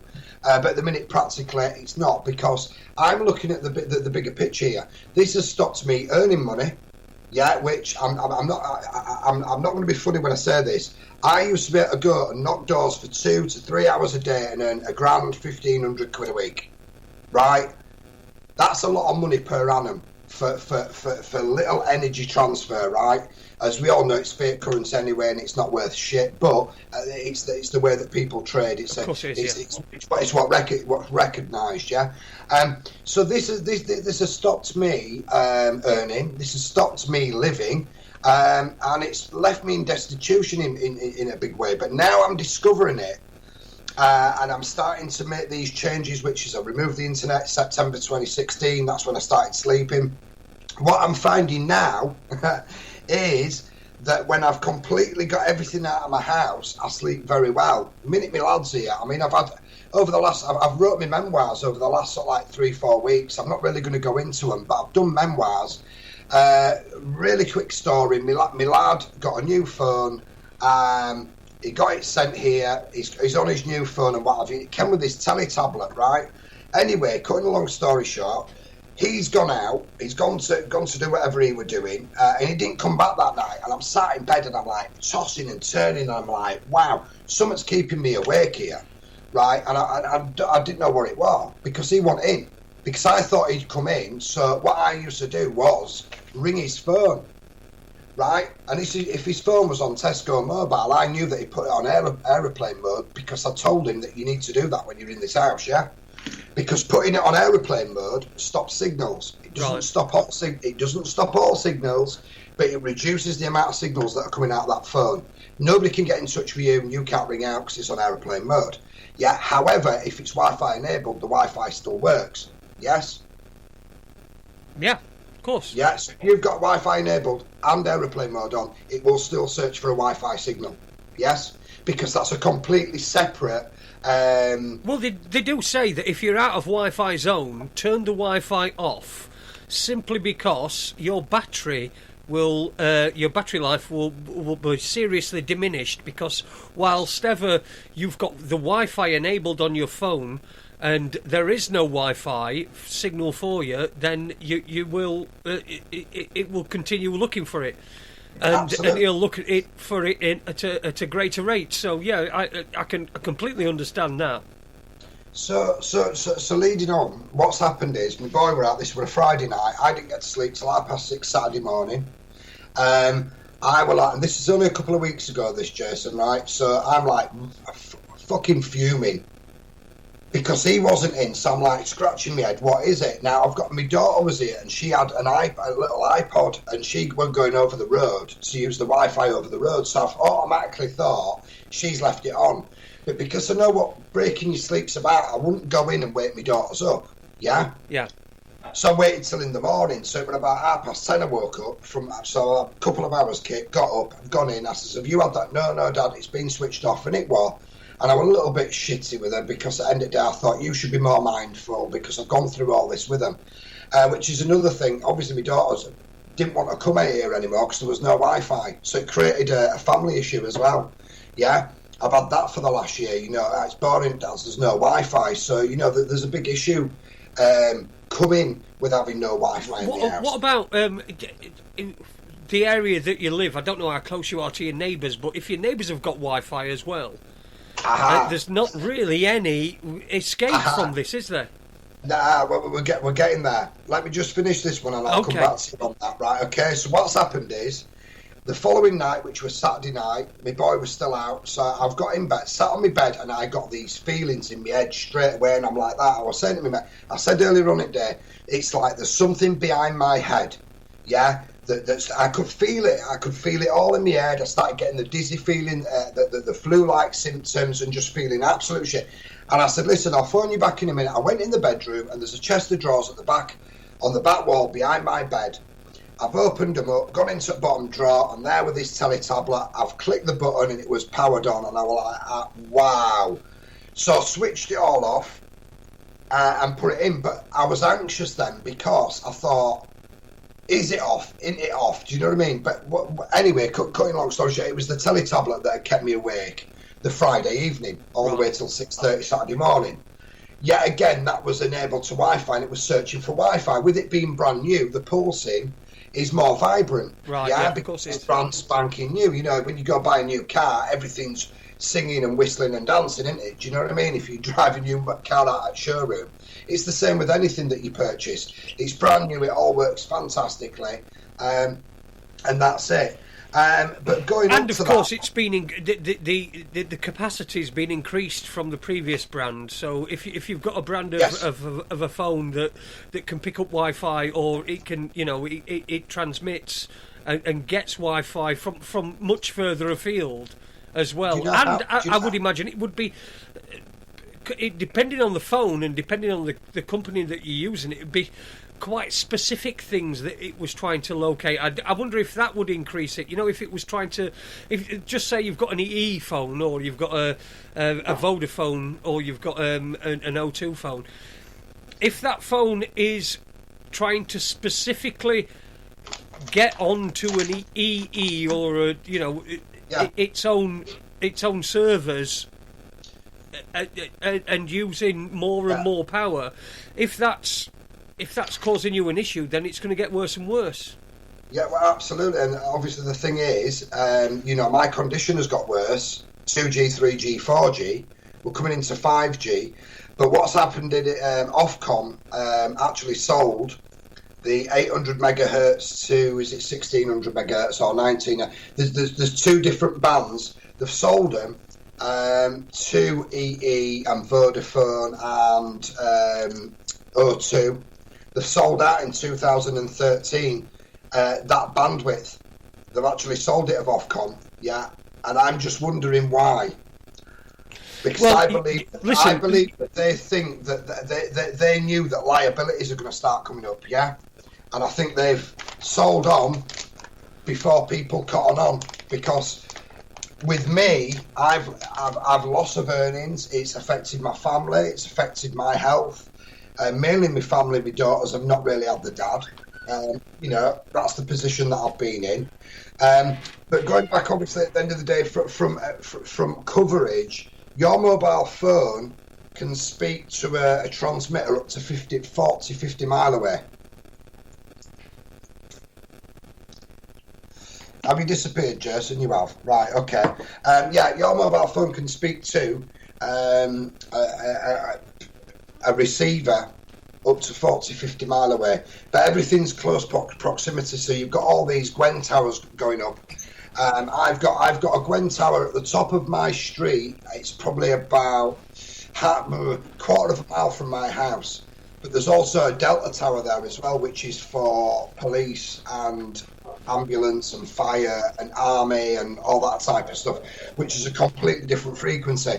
Now, what I do get a lot of is what they call tinnitus, yeah, and I get vibrations in my ears, left and right. I get them at different frequencies, and I know when frequencies change because I hear it, which is something else that I've said. And they're like, oh no, it's tinnitus, and I'm saying, no, it ain't. Now, a lot of it's to do with the transformers that are in the chargers, because I found that this Friday night when this teletablet were about, I thought, hang on, there's a charger in here, and it were for a for a Huddle tablet, but it actually fit a Samsung phone. So my mates charged the phone up in this, and it'd been left there. And that night, about 3:30 in the morning, I've turned my head to go make a roll up, and I could hear this high-pitched noise in my right ear. And I've looked down, and I thought, oh, that charger's there, and I put my finger on top of it, and that high-pitched sound disappeared out of my ear. I took my finger off the charger, and the noise appeared in my ear again, and I kept doing it. I'm like, what is going on here? So I was picking up the noise from the charger that was at a high-pitched frequency, because it actually has a transformer built in to change the energy that's coming from the electric supply to adapt it to the energy that needs to go into the phone, if you get what I mean. Right. Yeah. And pretty much what's happened is I could hear the frequency from that transformer in that charger socket.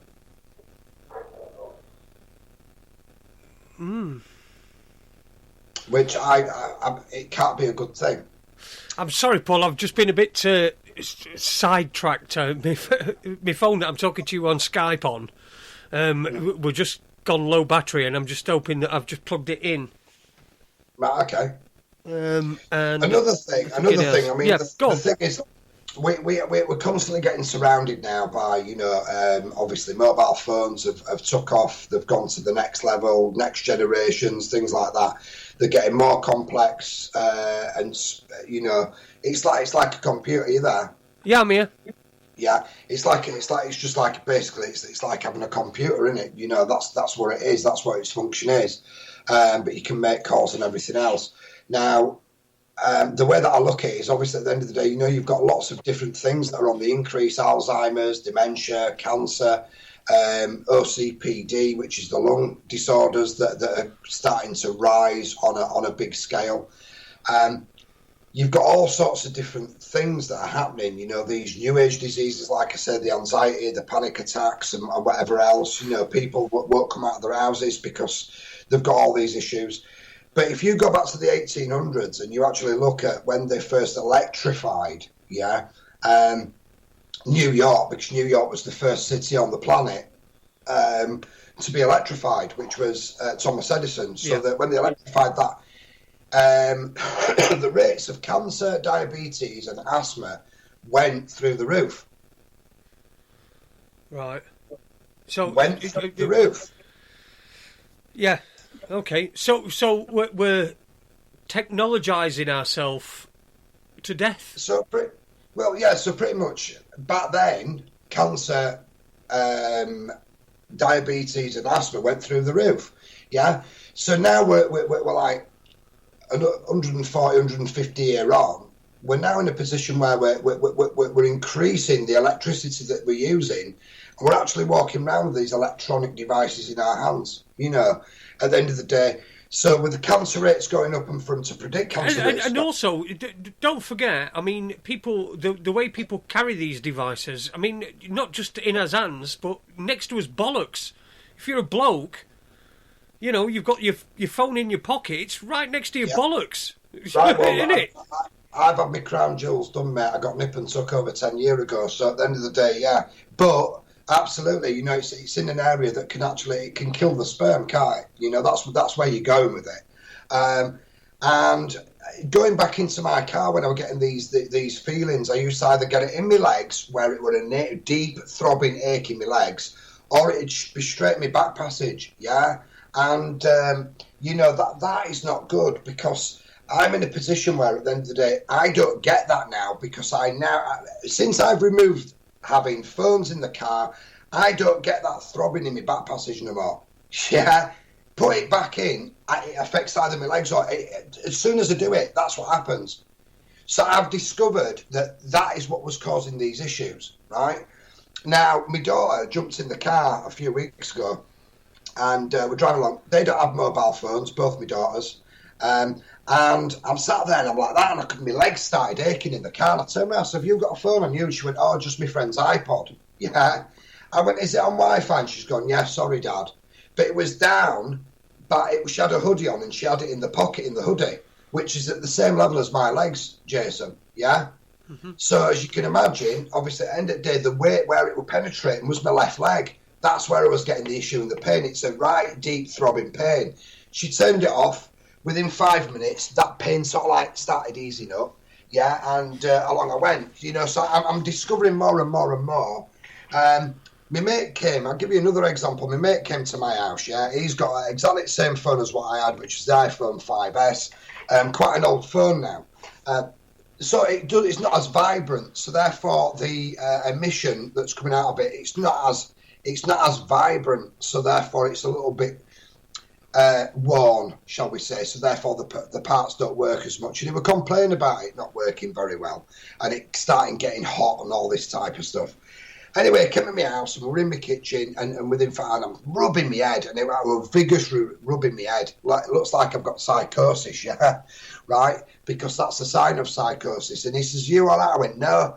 And I'm like, rubbing my head. Anyway, I felt really, really unwell, and that night I got really agitated, really angry, and I was going flying off the handle. We went into Tesco's when I picked the girls up, because it was a Friday night, my mate had gone, and I went in Tesco, and I was pacing up and down the aisle in Tesco's, and I was fuming. I went, "Just get your stuff and let's get out of here." And the girls knew that something wasn't right, so off we went. We went to town. A friend of mine seen me, and she looked at me and she could see in my face that my face had changed. The demeanour in my face had changed. I looked nasty, angry, somebody that she didn't even recognise. And she came back to me a couple of days later and said, are you all right? I've never seen you like that. Yeah? So for somebody to see me how I am normally, to this raging, and I was raging, like you were saying with this gabapentin, I was absolutely fucking raging, yeah? I was so angry, road rage, here we come, everything in my way, get the fuck out of my way, angry, really, really angry, a really angry man. And the next morning it dawned on me, and I phoned my mate up, Brett, and I said, Brett, did you tell me that you changed your battery on your phone about 3 weeks ago? He went, yeah, it's working fantastic now. I says, it's your battery that you've put in that phone that's caused me that issue yesterday. And he sat back, he went, bloody hell, yeah, it could be, couldn't it? Because he knows what I'm talking about, And he went, bloody hell. Yeah. I said, so what, is it the battery? But it's the battery pulsing, it's the battery that's powering the pulsation, yeah? Which is allowing these frequencies to freely emit. And I'm walking around in this haze that I can't see. It's invisible. Yeah, it's invisible. But what it is, it's just like, let me tell you, right? You go back to that Superman 2 worry, and you get Lex Luthor's in his office, yeah, with his library and all that type of stuff, and he's invited Superman there. He's got something that Superman wants. And he comes in and he's like, right, give me it, Luthor. And Lex Luthor looks at that box, and Superman tries looking in the box with his X-ray vision, can't see in it, and goes over. He went, I won't go over there if I were you.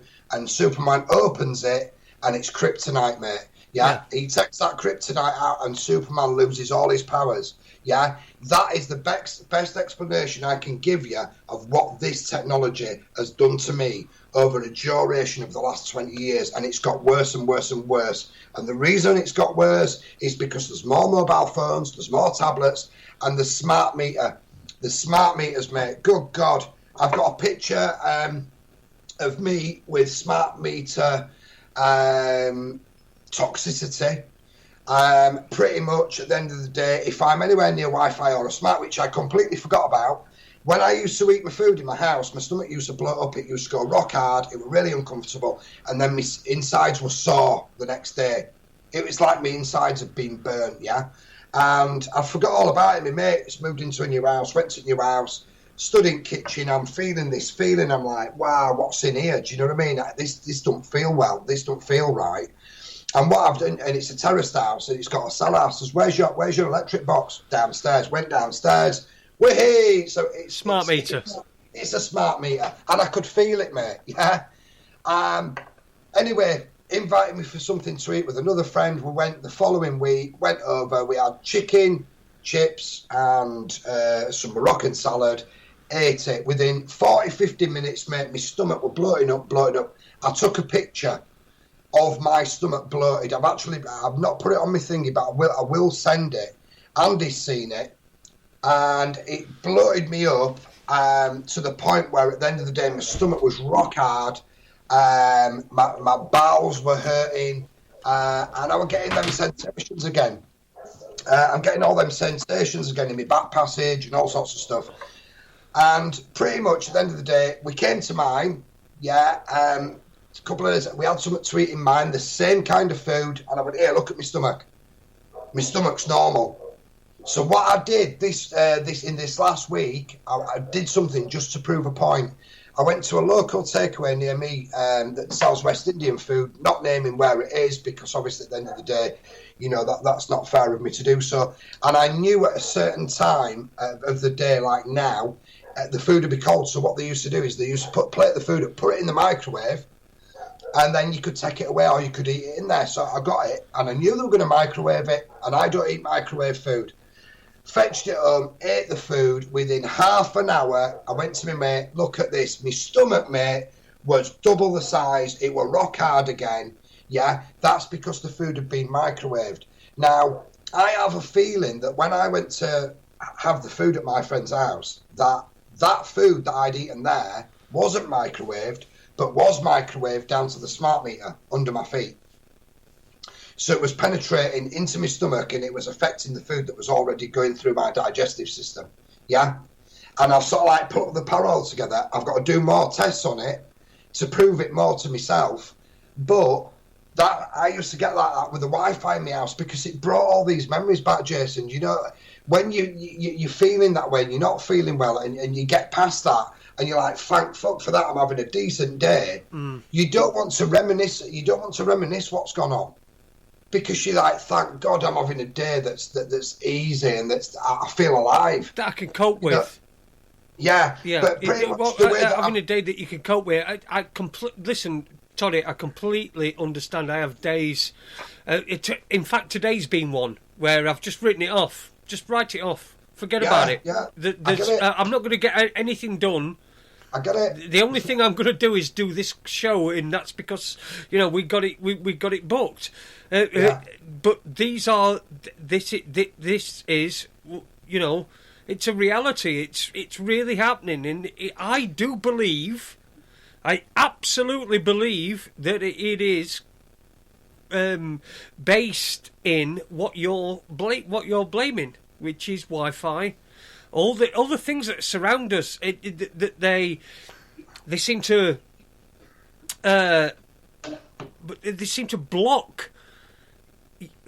I'll tell you what. I'll give you an example. I'll give you they seem to block your humanity. Massively.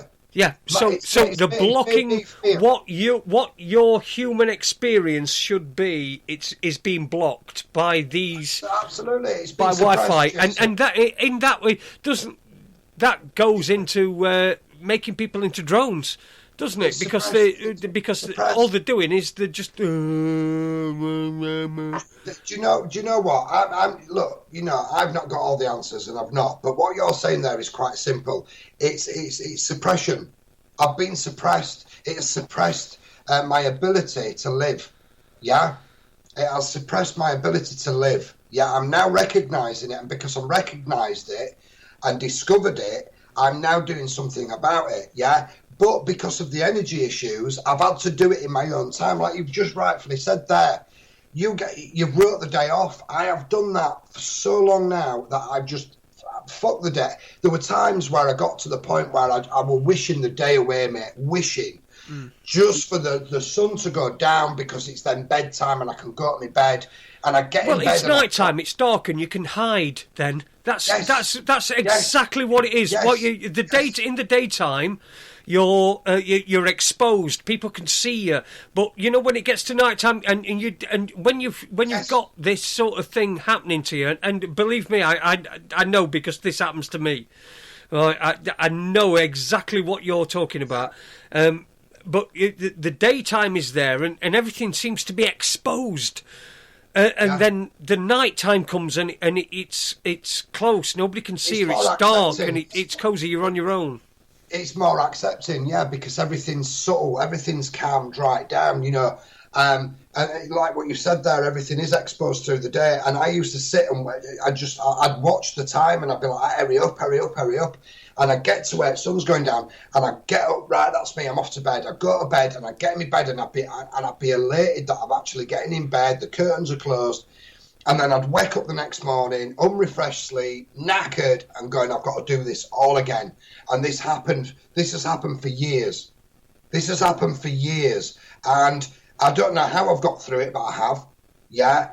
A lot of people have jumped off a fucking cliff by now, let me tell you, right? Because the way that it destroys your humility, it destroys everything. It's family destroying. The girls have not really got the dad, only in visual concepts that I'm there. But mentally, at the end of the day, if there's a problem arises, I couldn't deal with it. I could not take any form of challenge on whatsoever, which is when the kitchen started in April. That actually got me out of the house, which was April 16. When we set the street kitchen up, that got me out of my house on a Sunday. Listen, people have been asking about that. At Super Leeds, who is, by the way, made a very generous offer in the chat room, but Super Leeds did say, ask him about the homeless and the cop shop in Leeds. Right. You know the new cop shop near Bell End Road, sorry. Ellen Road, yeah, well, it's bomb-proof, isn't it? So there's something's coming. But anyway, we won't get onto that. But you've got one in Wakefield, you've got one in Leeds now. They're closing all the police stations down slowly but surely. It's like up near me, the nearest one to me is the nearest one to me is, oh my word, Killingbeck Police Station. You cannot even go in there to the desk now because nobody mans it anymore. So they're just using it as a depot for police to go in, sign in and work that area. Everything's gone to Ellen Road and Leeds City Police, which is the old Bridewell, which is underneath. It's next to the Magistrates Court and it's all built in one building. The homeless I've not had anything to do with because I've been dealing with my own issues. Pretty much all year I've been in bed, so there's nothing I can do. I can't help other people while I'm in this position. I cannot help. I cannot not do anything for anybody else while I've taken on board everything that's been happening to me, because the diagnosis in 2016 and the Wi-Fi going off in September, it's as though my body's got shut down and tried to repair itself, if you get me meaning. Yeah. For a full seven months this year I've been in bed. So pretty much I'm not involved whatsoever with the homeless issues. But what has happened in Leeds, there's been lots of different homeless organisations pop up.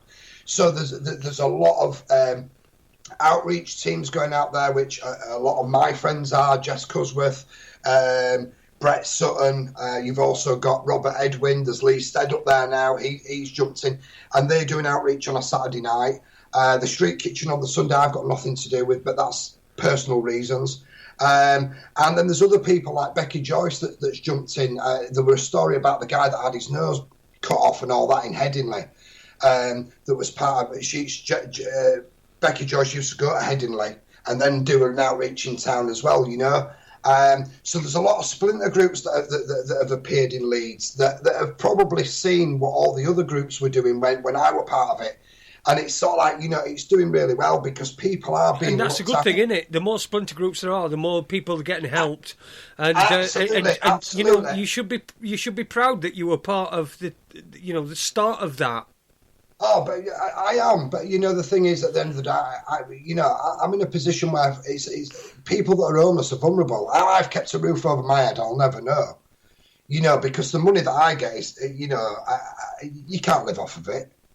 You know, at the end of the day, me being me, at the end of the day, I have my ways, I have my means of obviously getting by. Do you know what I mean? But that's installed within me. That's the soldier in me. Do you know what I mean? The one that keeps going and keeps going and keeps going. Yeah. And you know, there is a lot of universal order going on because when I've become skint, something's happened where at the end of the day I'm not skint, and it's been working like that. So maybe that's a repayment, I don't know. But the homeless issue in Leeds at the end of the day is coming to a pinnacle now, because people have been getting turned away from the crypt and places like that. There's a tent city apparently open last night outside the crypt. Right. Now, I don't know too much about it because I've just seen something briefly in a chat room that I'm still a part of through Facebook Messenger, and I'm keeping tabs on it and watching a little bit what's going on. Now, the homelessness, there should be no homelessness. There should be no homelessness, but the problem is you've got red tape in council. It's all guidelines, and you can't step out of this, and you can't. And at the end of the day, Leeds City Council in a lot of things are not fit for purpose. The NHS in a lot of things are not fit for purpose.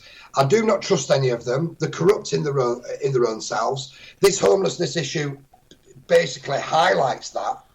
You know, it really, really does highlight that because a lot of people have gone in and spent a lot of time and energy in there and done a lot of things for these people where Leeds City Council have thrown them fucking overboard and you know, are not acted under their duty of care, Jason. Yeah?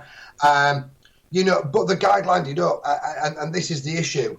Now, going back to the NHS, which I just want to touch on, at the end of the day, I do not trust the NHS, and there's a big reason why I don't trust the NHS. I've explored the avenues that I need to explore. I'm 2 years down the line. I'm no further. There's no help. I've been labelled delusional, and I'm now condemned. And I think anybody that listened to the last two Raconteurs News shows, yesterday and today, will completely agree with you, because we've had it from the perspective of a professional in the NHS, and now we're having it as a from a patient. What are you now? The NHS? Are you a customer? Are you? What are you? Yes, well, yeah, of course I'm a customer, but the bigger picture is, mate, at the end of the day, how can we trust a trust that says they're a trust?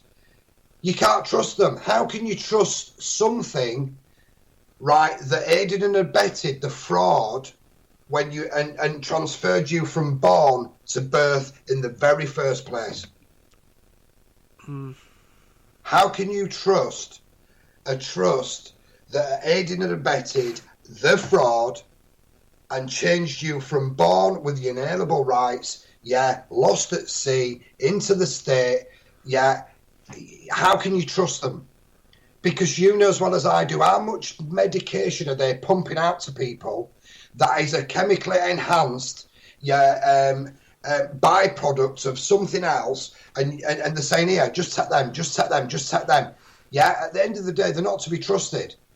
That you cannot trust them. At the end of the day, what happens is this system that they're all involved, the people need to tomorrow morning stand up. They need to stock up 6 months worth of food in every house in this country.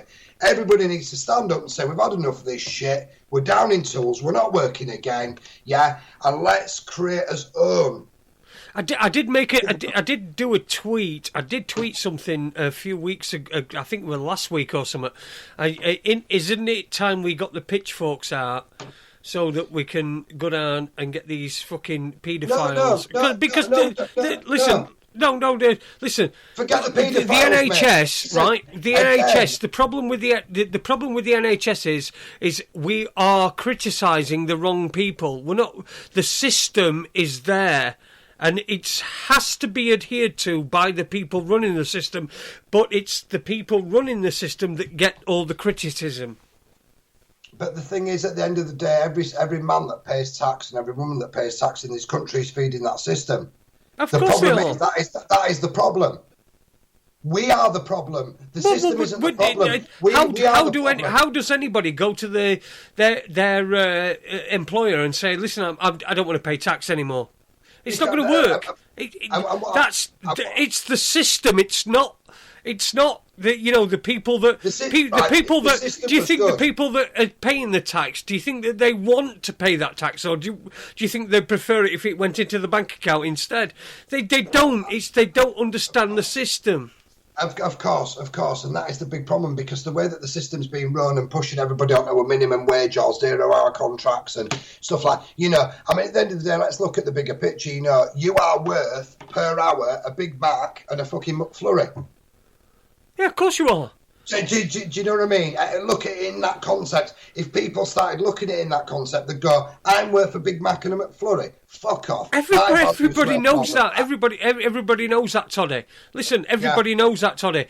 It's just that what I've noticed, particularly on Twitter, right, which I've been going on and posting and doing things and interacting with people. But when we start talking about Brexit, and and Brexit, you get people saying, "Oh, now 75% of people would vote Remain," and all this shit. And you think to yourself, "Oh my God, what the fucking hell are you on?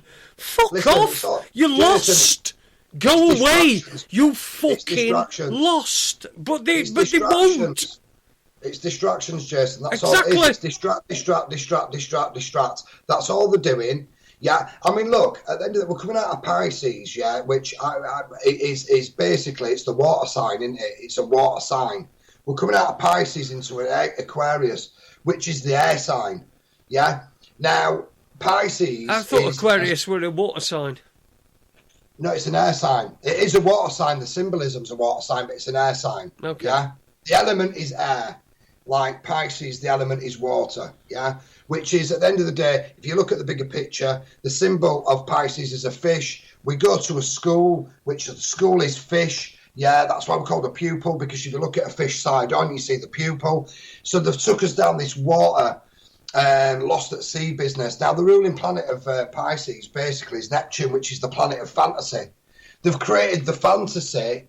that we're not even who we think we are. I mean, that's the biggest fraud on us anyway. But we're coming into Aquarius, which is an air sign. And what they're doing with the air, they're fucking polluting it with chemtrails, mate.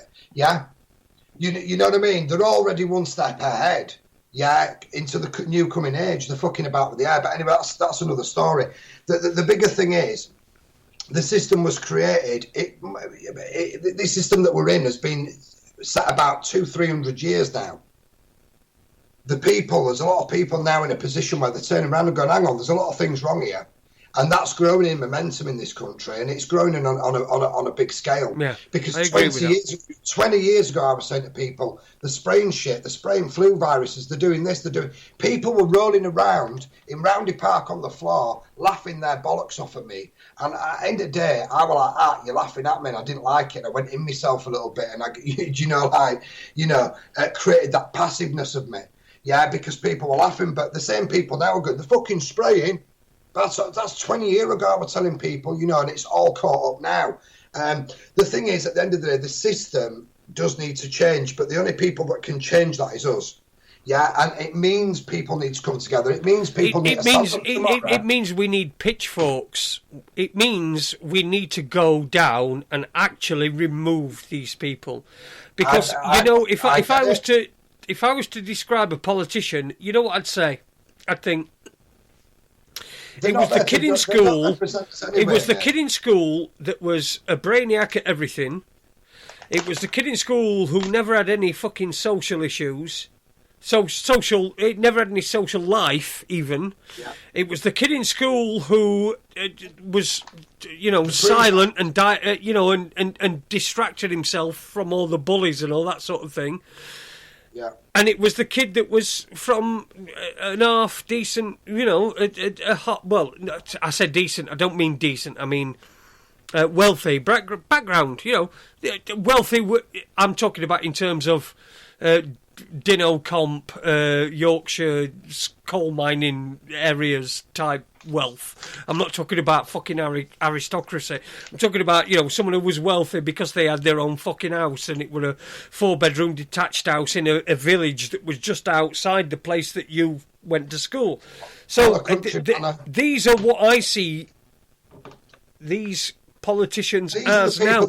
Why would it be so hard for us to go down and just go, right, we're dragging you the fuck out of here because you're just fucking it up? Like with Brexit, we can't even decide that we want to leave the EU or remain. We voted leave. Right. The next day it should have been that were it. Article 50 invoked.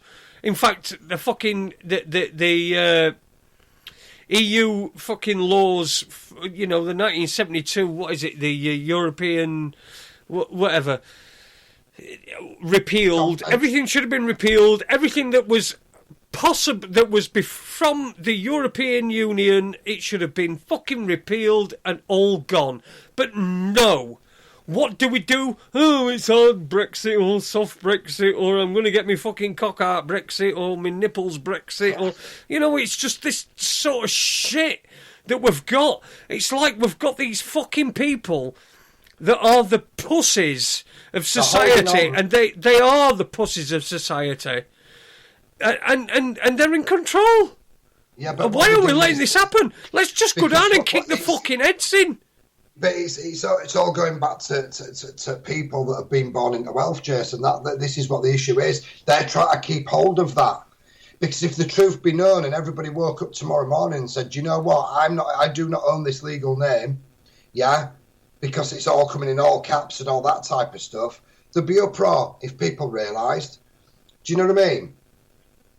Yeah. They're holding on to the wealth. This is why all these distractions are coming out, like flat Earth and all these other things. I mean, at the end of the day, look, what we need is clean water, clean air, clean food, and a roof over his heads, and love. And that's what we genuinely need. Yeah, all this other shit, flat Earth, and everything else, Brexit, and all the lot.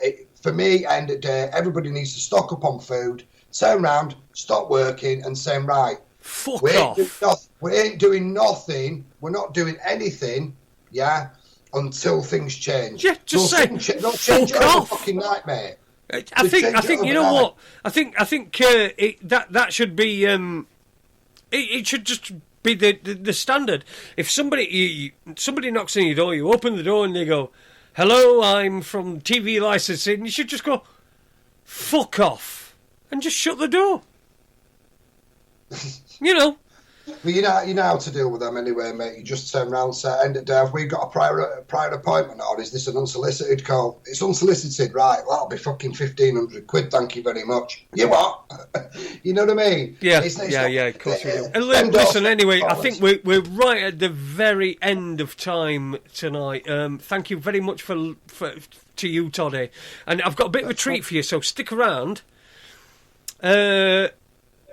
Yeah, great. It's been a great show with Paul Todd up here in Leeds, telling us about, well, I mean, he's been quite candid and told us all about everything that's been going on within his life for the last couple of years, and I really appreciate that as well. And I'm not licking your arse, because I don't do arse licking.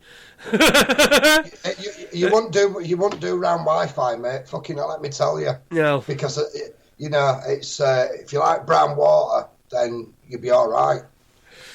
Well, this is the last Raconteurs News of 2017. Well, it's probably not, because I think I'm going to do something madly on the 25th or the 26th.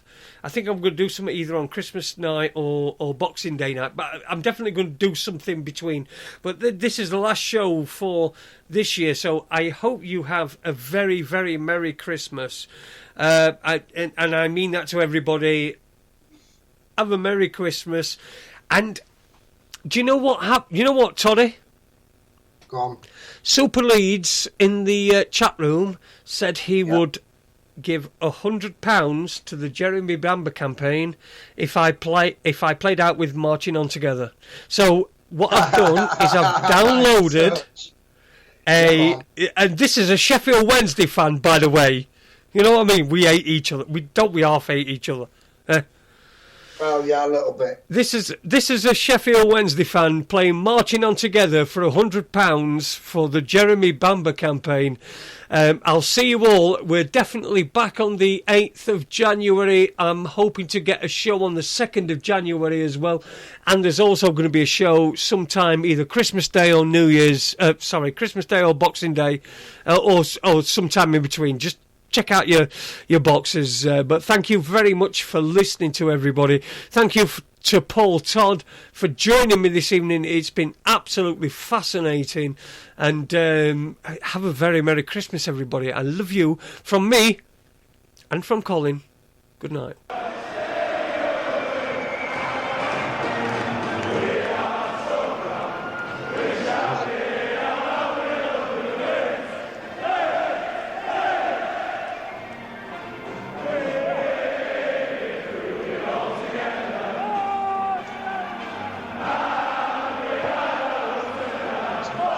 Ups and downs.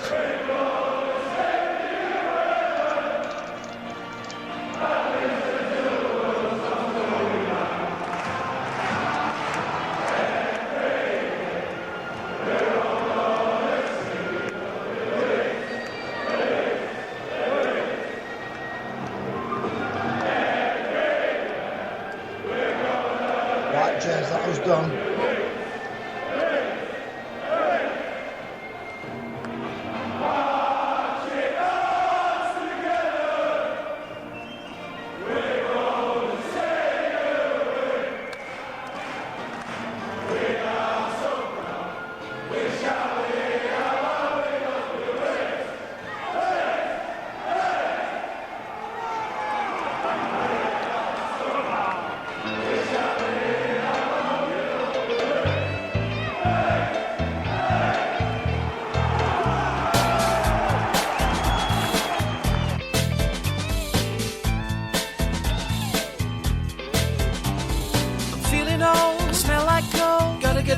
I'm off to the hole in the road. I'm walking off school and I'm off to the city, watching telly all night and I'm not looking pretty. See, I got this job downtown, selling knocked off ladies' watches for £1.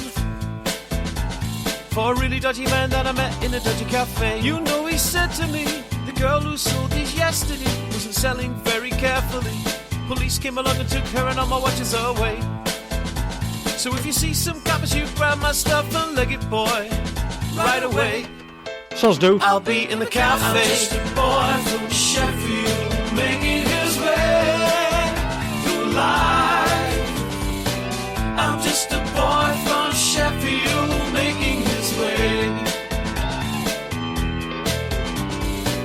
I'm just a boy from Sheffield, making his way through life.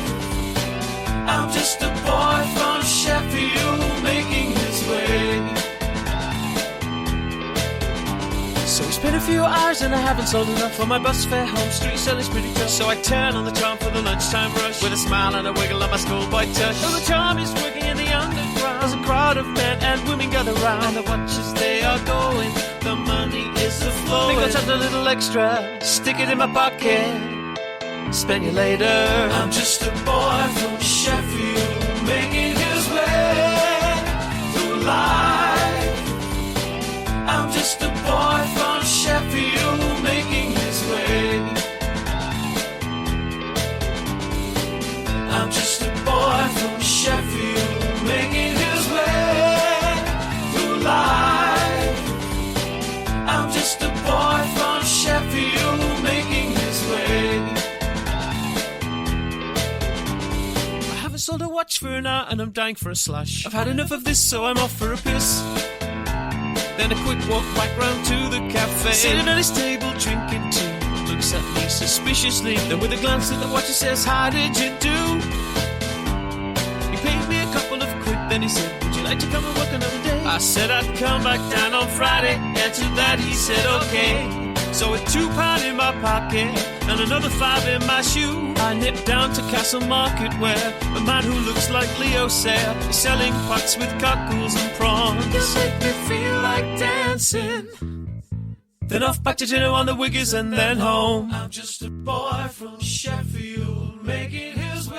I'm just a boy from Sheffield, making his way. I'm just a boy from Sheffield, making his way. I'm just a boy from Sheffield, making his way. I'm just a boy from Sheffield, making his way. I'm just a boy from Sheffield, making his way. I'm just a boy from Sheffield, making his way. I'm just a boy from Sheffield, making his way. I'm just a boy from Sheffield, making his way. I'm just a boy from Sheffield, making his way. I'm just a boy from Sheffield, making his way. I'm just a boy from Sheffield, making his way. I'm just a boy from Sheffield, making his way. I'm just a boy from Sheffield, making his way. I'm just a boy from Sheffield, making his way. I'm just a boy from Sheffield.